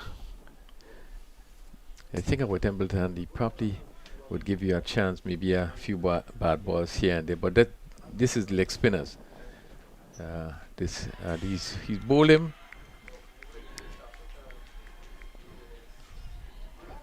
But he right to celebrate because of that very short delivery, but I think the batsman again pulling himself away. The ball might have kept a bit low. Let's just look at the replay. Good leg spinning action. Wow, he turned quite a bit. Yeah, did get but a edge onto the ball there as he was looking to hit through the cover and came back. And yes, have we seen something turning around? 172 for 5, still 34 needed. And Embleton picking up a wicket in his first over, second delivery.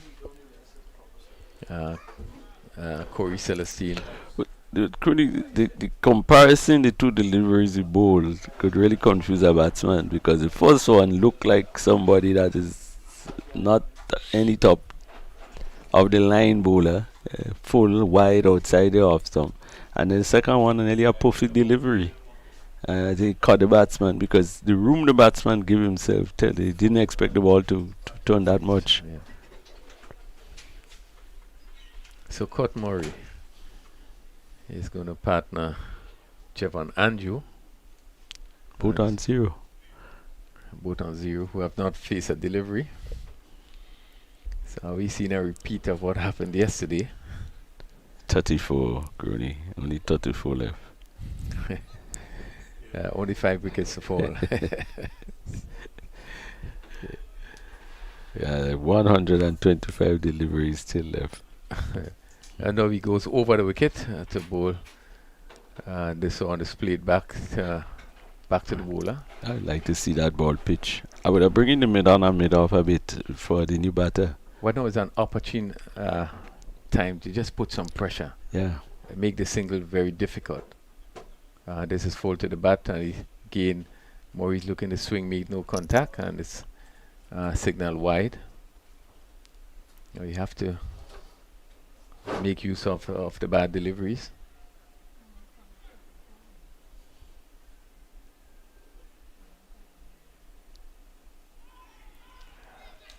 This one just played past the slip, and they take a single. See what happened there. I wonder what if the ball came off the keeper. Yeah. The slip surely not in a for slip or a spinner. It's far too wide. It's 174.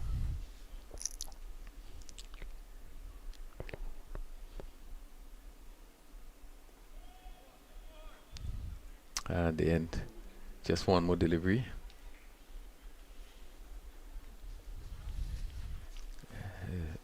Yes, 2 more deliveries in the over. And Joe allows this one to spin outside the off stump.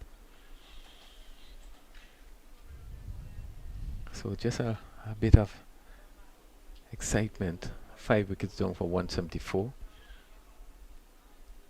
206 is needed. Ball given a lot of air and just play to mid wicket, and that completes his first over. And again picking up important wicket. It's 174 for 5. A good first over from the leg spinner. Definitely flighted the ball quite a bit. He gets the ball to turn, as he showed in the wicket taking delivery. The ball really did spin back quite a bit. But Kearney, if I were he, probably I would have continued around the wicket. The ball was turning quite a bit. Maybe put an extra man on the leg side and try to get him sweeping, because there was quite a good amount of spin and turn in delivery that clean bowled the left-handed batsman. Well, a good over of leg spin. Hello, Geese. Just bringing in the square leg. To Murray. Murray stroked this one to his twin brother, Scott Murray. Extra cover.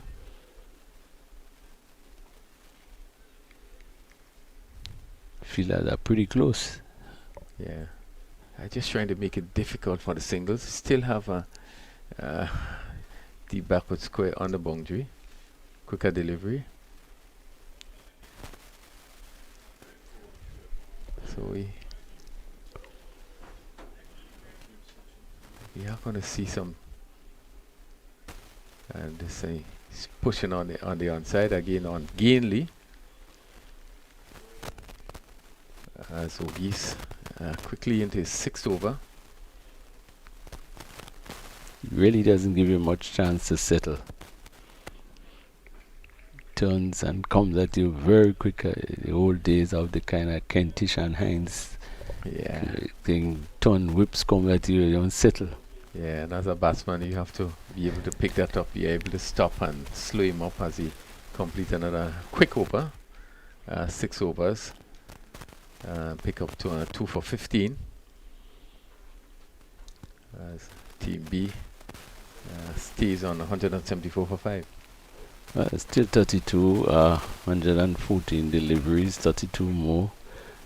Still 5 wickets. I still think the batting side is slightly ahead, but as Cooney would have, keep mentioning, that has been the case in quite a few of the games, and they didn't turn out to be the winner.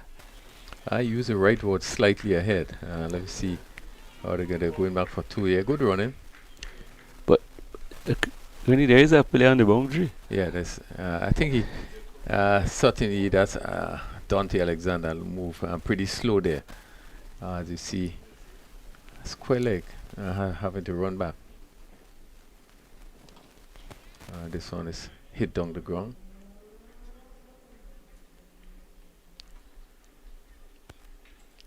As the ball wrong the wicket. Ball wrong the wicket and try to get the ball to pitch, because he's turning the ball quite a bit.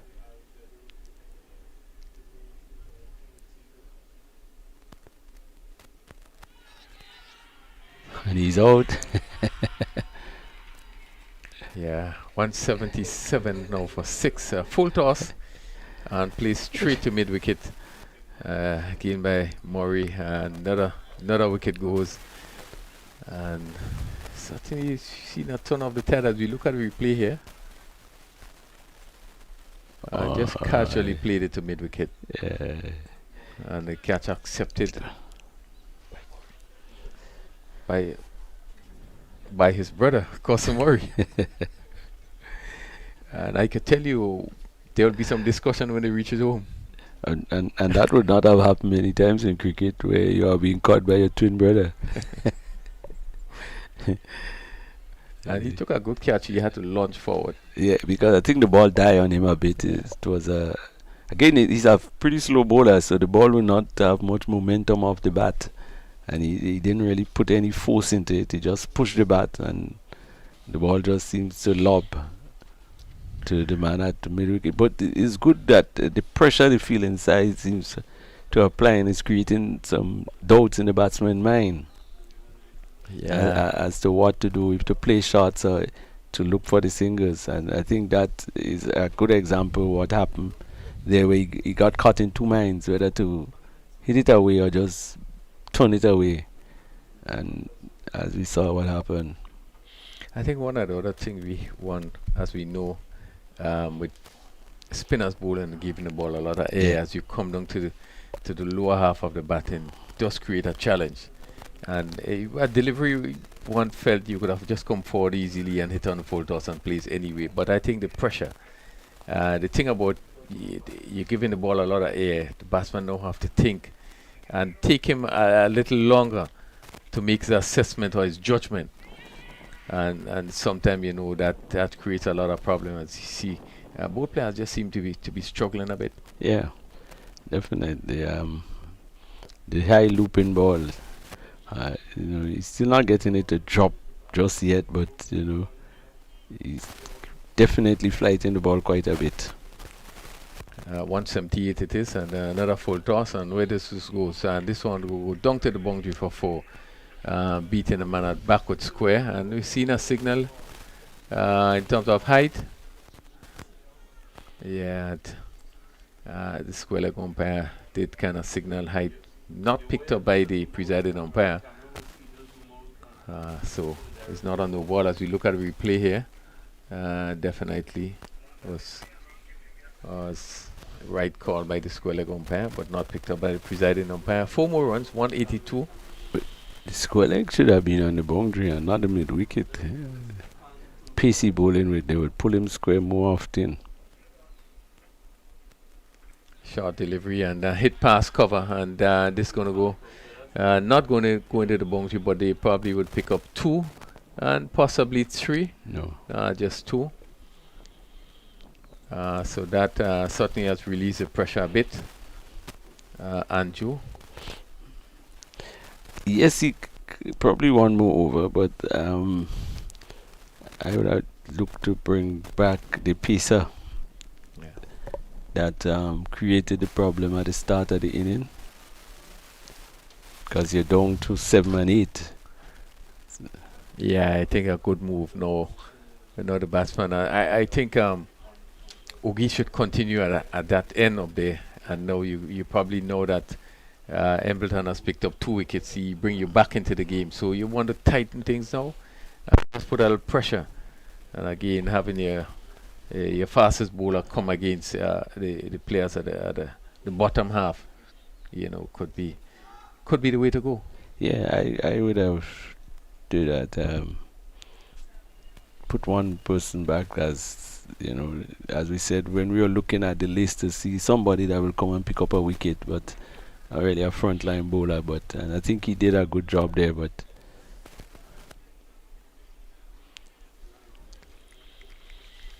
so Geese in the 7th over, so far 1 maiden, 2 for 15. He bowling to Jeremiah.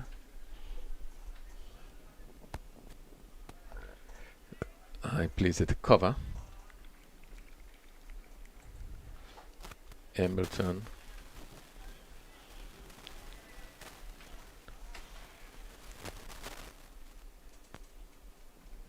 He's looking to flick, and this peel there, not out.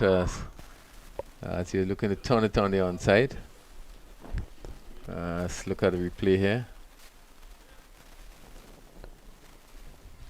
he didn't look touch it. It went straight through. He went straight through. Yeah. Wide. Try a faster delivery.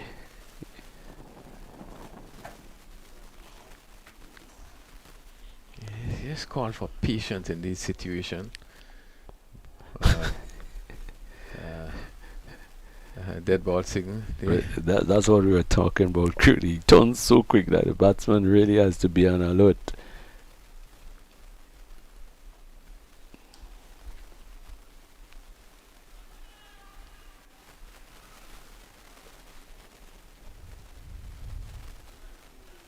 Yeah, really come down to a close game. Still 21 needed. 185 for 6.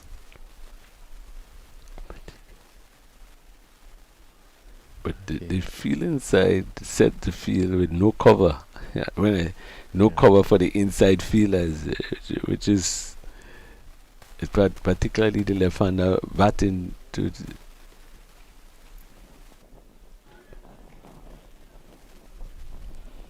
And that completes another over after 33 overs.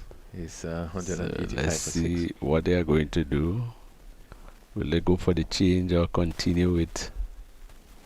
He's going to continue.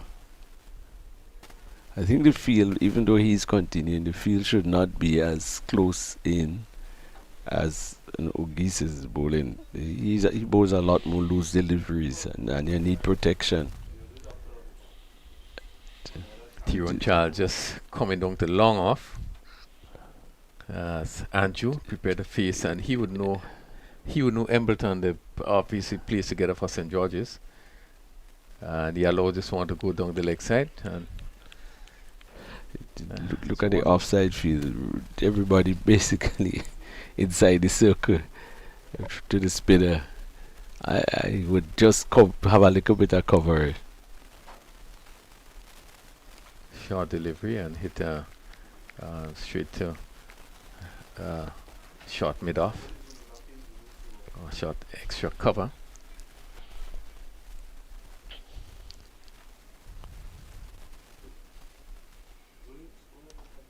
Or given air, driven down to long off, and Tyrone Charles. The player leave the field. There was a player that was fielding there. He has replaced him. Yeah. Or is it a sign that he will be coming to bowl on this end? Well, I doubt it. Probably replace the player that was there. The score 187. 19 runs required.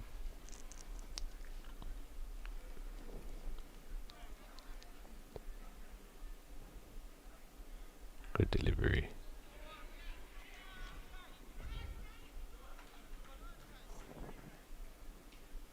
Somebody would have fell asleep there. They were not too far. Probably didn't expect the batsman to take that sharp single. Yeah, I would think that, it was pushed out slowly, and Murray was just on the back foot there. That give the batsman the opportunity to take that single. And this one is hit down to a wide long off. Charles just moving around. So that's one more to Andrew. He's on 11. Jeremiah on 2 comes into strike. It's 189 for 6.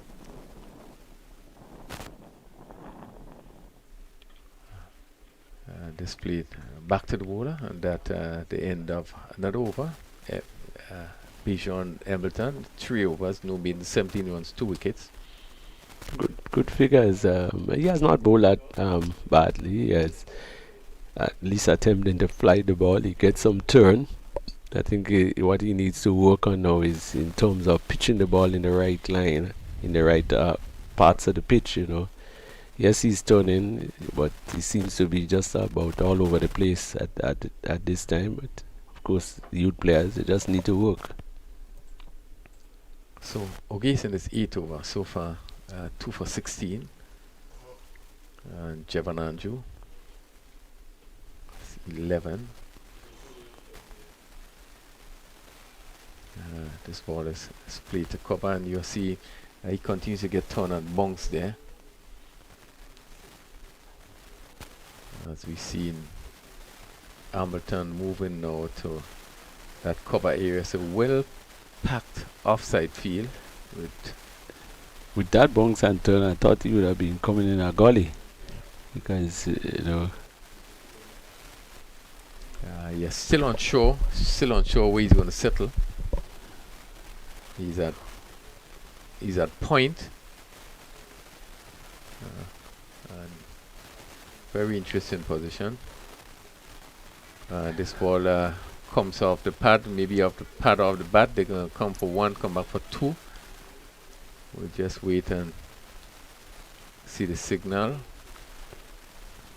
And that's 2 runs.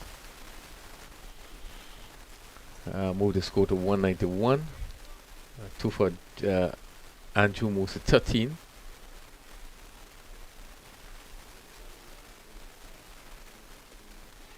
This ball is hit straight to cover, and probably did he drop it? Probably dropped.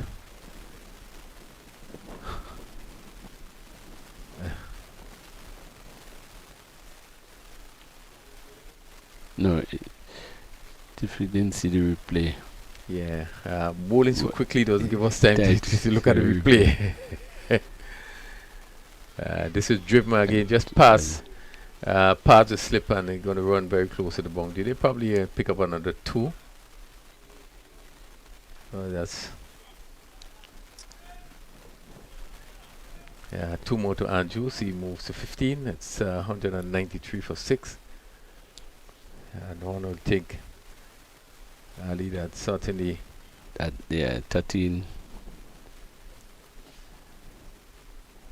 They are going to go ahead and win this one. And this one is pulled over mid-wicket. This one going to go into the boundary. And certainly good shot played by Jevananju. Takes him to 19. The end of the over. 35 overs completed. And Team B 197 for 6. He has played a pretty good inning. Andrew came in with a fall of a couple of wickets and sort of steadied the ship. Yeah, he has faced 18 deliveries, 21 minutes, hit 1 boundary.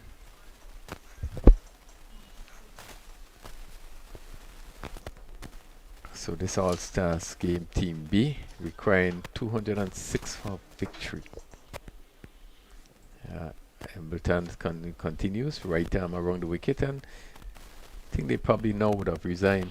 Yeah, the 9 runs on 90 deliveries. 2 batters batting pretty okay. Play down to cover, and another single Jeremiah. It's 198. Jeremiah is on 3.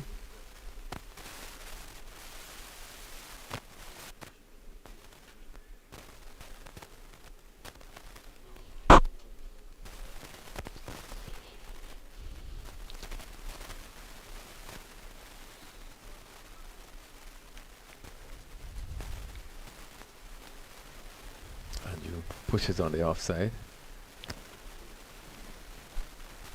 Still a slip in place, backward point in Ogie's cover. Again, yeah, Andrew seemed to be pretty organized. Yeah, he looked fairly comfortable. They're not showing any sign of uncertainty. Picks up the line pretty easy, gets either back or comes forward. Looks really comfortable.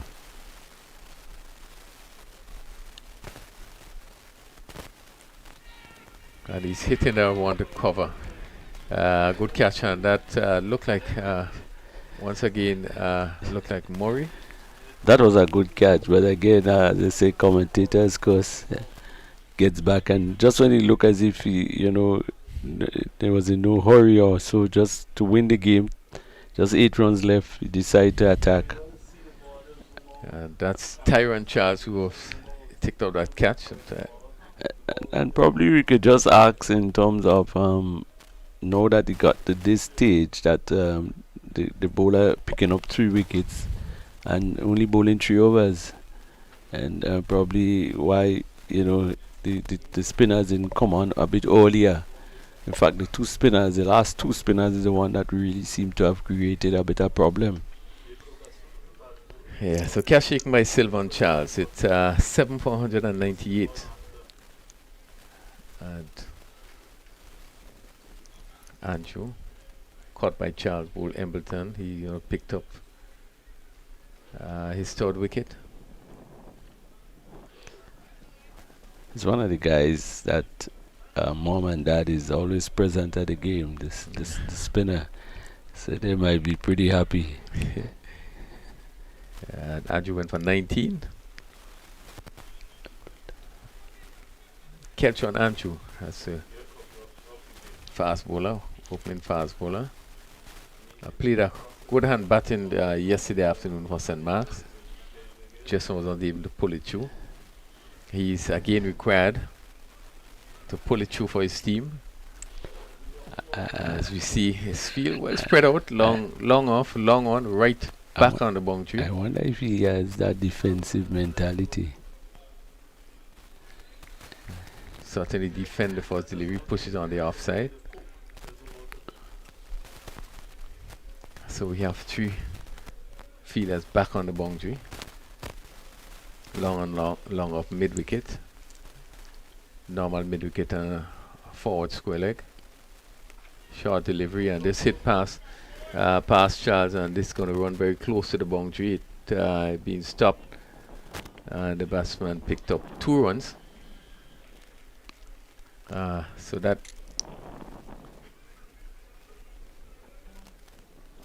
taken 1 run. Well, I would think that he wanted to take the strike. But I think also that he must have thought that the ball was going into the boundary, because there was no fielder, but the fielder that chased the ball down is pretty good, and I think that's why they put him in that position. Might have been a bit late, but he covers a lot of ground on the field. Yeah. Steer on Charles. So a missed opportunity of picking up another run. Now he's going to face the bowling of Auguste, who is now into 9th over, so far 2 for 24. He's good. He tries a lot of different things in his bowling. Of course, he's a batsman, so This time he's looking to sweep. Made no contact. Probably just came off the body. yeah, because it wasn't signal a wide.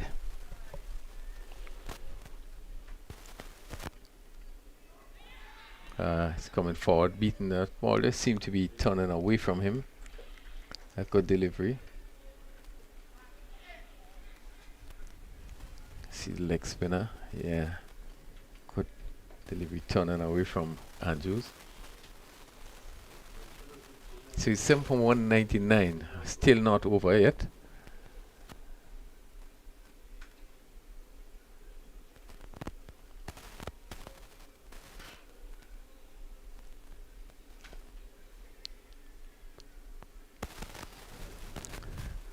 Again, quicker delivery. I would have bring in a gully. Nothing much to lose. The guy on the boundary or to see somebody closer. You have to get wickets, and one is played to cover. Embleton quite nippy in the field. Now the long on has been So he's going to mid-on. flight it. Mid-on has been pushed back. And Ogies continue to bowl well, continue to keep things really, really tight. A short delivery, a low to go outside the off stump, and complete another over. It's a second maiden, 9 overs, 2 maidens, 24 runs, 2 wickets. Andrews on 1, Jeremiah is on 3, and after 37 overs, it's 199 for 7.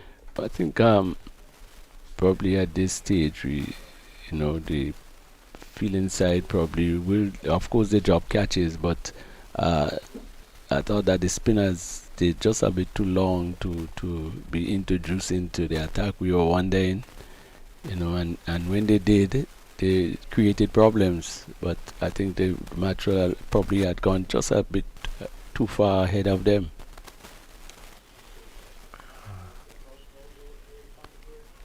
Strode down to long off for one more. That's 200 in 138 minutes of 235 deliveries, 14 fours and 10 sixes. Quite a high range of sixes. And Andrews allowed this one to go down the leg side. So another wide, 201.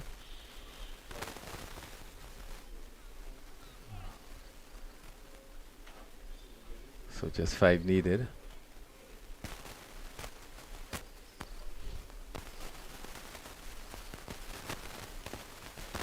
That's full to the bat and stroke down to the long on. So one more.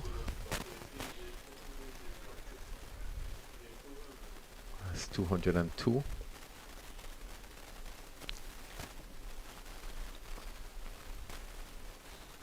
Maybe just one shot can seal victory. Another full delivery, and this one goes again. Play down to long on and Charles. So they're going to make it in singles. Just 3 required. If someone is going to try to do it in one shot.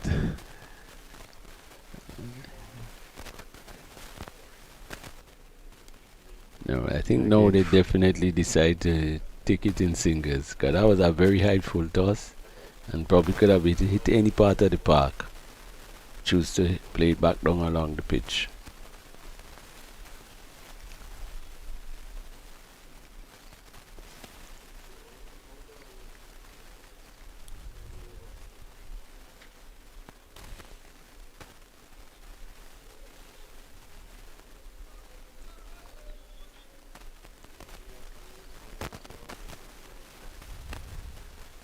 Final ball in this 5th over, and another full toss, and where does this go?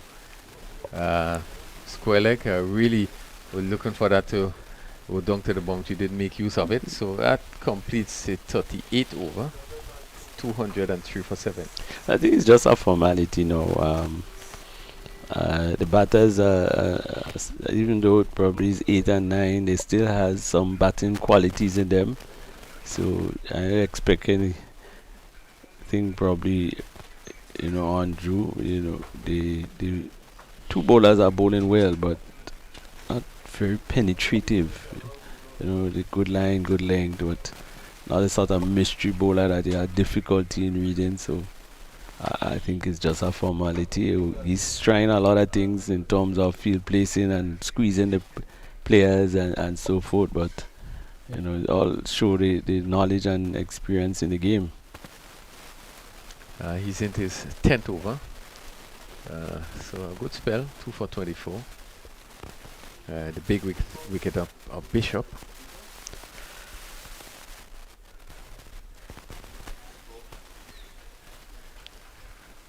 And stroke to extra cover. Fielder very close. We see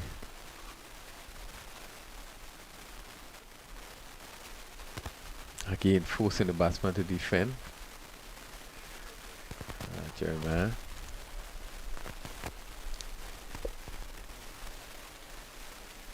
And he's looking to swing. This one he's dropped, yeah. Really got into position and felt that he would have held that catch. He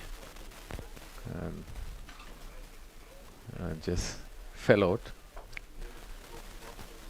And that look as Sylvester. Job catch. So one more, 204. And now we see still changing. Look the guy coming in there. God, I think he should have done that quite a while ago. Probably in about his 6th over. Again displayed back along the wicket, and he had just a one delivery to bowl. 2 for 25 and 9.5 as Ogie to this final delivery of game given some air. That ball beaten the batsman as he went forward there. That completes a very good spell. Yeah, very good spell of bowling for, again, as we said, someone that probably his main trade is batting. He came and put on 10 overs for 25 runs, 2 wickets, got the vital wicket of Teddy Bishop, although at this point probably didn't make much of a difference, but I think he would not have wanted him also to get his 100, and so he would have worked extra hard to get a wicket. Well, now we've seen the bowling of Tyrone Charles.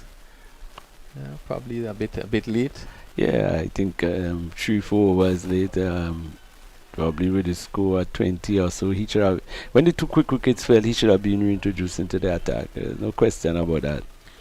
6-7 wickets down, he needed to come back because he did generate quite a bit of pace and problem for the opening batters.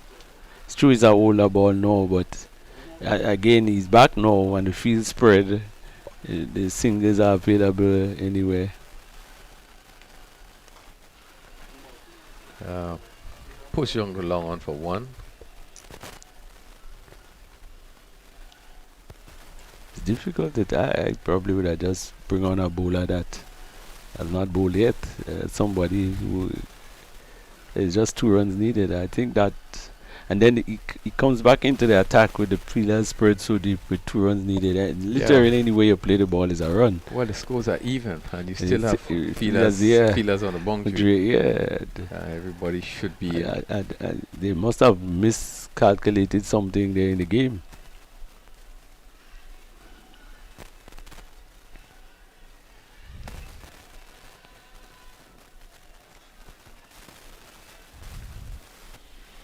Yeah, you still have your third man on the boundary. You have your long nigger on the boundary. You have a mid-wicket on the boundary. Yeah, somebody not paying attention to the game. But, saw something very similar to that in the senior tournament, where there was a tight game with a few runs needed and players were all over the field. good opportunity for the coaches to look at how things have been done. This is full down the leg side, and that's a winning run. Wide would be signal, and there's get 2 runs, and certainly really comfortable win for Team B. Y- 207 for 7. And a day that we have seen both teams scoring over 200 runs. I think that was pretty evident. Encouraging in a sense. We had early two big scores, two of the biggest individual score, with Ogi scoring 89 and Teddy Bishop scoring 94. Yeah, but that's good for in terms of expectation. But I thought well, Ogi's inning was a good one. I thought again, as we know, Teddy too much up and down. He plays some very good shot, and then he plays some high risk. He gives chances. I think the quality of player he is, he needs to be a lot more settled. He needs to play a lot better innings with the quality he has. But again, 9-1 on the board, that in itself is good. I thought late in the game there, the spinners came on and show some promise. Again, some work has to be done, and generally a pretty good game. Yeah, really competitive game. 100 and 205 scored by Team A, with Akim Ogis again scoring 89 brilliantly. Team B 207 for 7 again, with probably the star batsman again, with Teddy Bishop scoring 94. Andrew 19, Wildman 15, and we see the bowling there of Toussaint picking up 4 wickets. Andrew 2, Thomas. This Thomas, exciting player. Charles 1. Really have been pretty competitive. Team B just winning by 3 wickets. What have been a game that opportunity to give viewers an indication of what we do have here, and opportunity for our young players just showcase the talent. And as I said before, we did see some standout players. The bowling of Kelch and Andrew again was very good.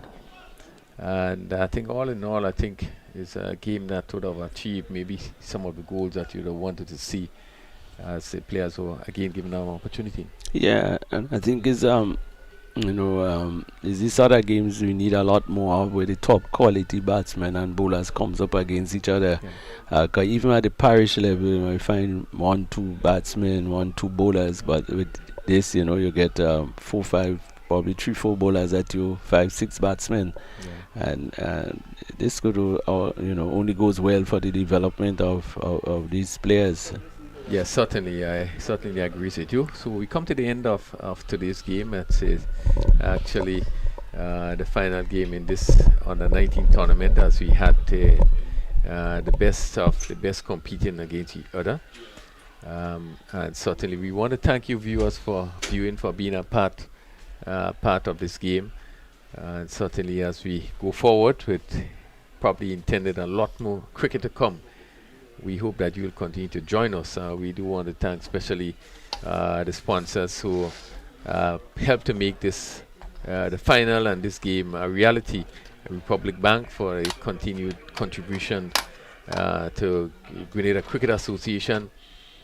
We certainly want to thank TRNR Communication for the high-level work in terms of bringing this broadcast through the world. As we leave this evening, we want to say thanks to everybody who have been part of this, and hope that you will continue to join us maybe in the not too distant future.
Today is a very special day for us. Today, Republic Bank is extremely pleased to announce our partnership with the most outstanding and exceptional son of the soil, Anderson Jamal Peters. Born October 21st, 1997, this young man, who's getting all our attention today, is from the village of Soubise in St. Andrew. Today, Republic Bank takes a bold step by aligning our goals to his successes. And now, it is my pleasure to endorse none other than the young, super talented world champion, Anderson Jamal Peters, as a Republic Bank brand ambassador. My name is Anderson Peters, and I'm originally from La Pastora, St. David's, but I currently live in Soubise, St. Andrews with my family. I am a past student at the Coring Government School as well as the St. David's Catholic Secondary School. At first, I wanted to become a sprinter like the great Usain Bolt, but I kept getting injured. In 2011, my coach Paul Phillip recognized my work ethics and recommended that I try the field events. 1 year later, I started my record-breaking career in track and field. I started with the records at the St. David's Catholic Secondary School, then at Intercals, then at the Grenada National Champs, and on to the Carifta Games.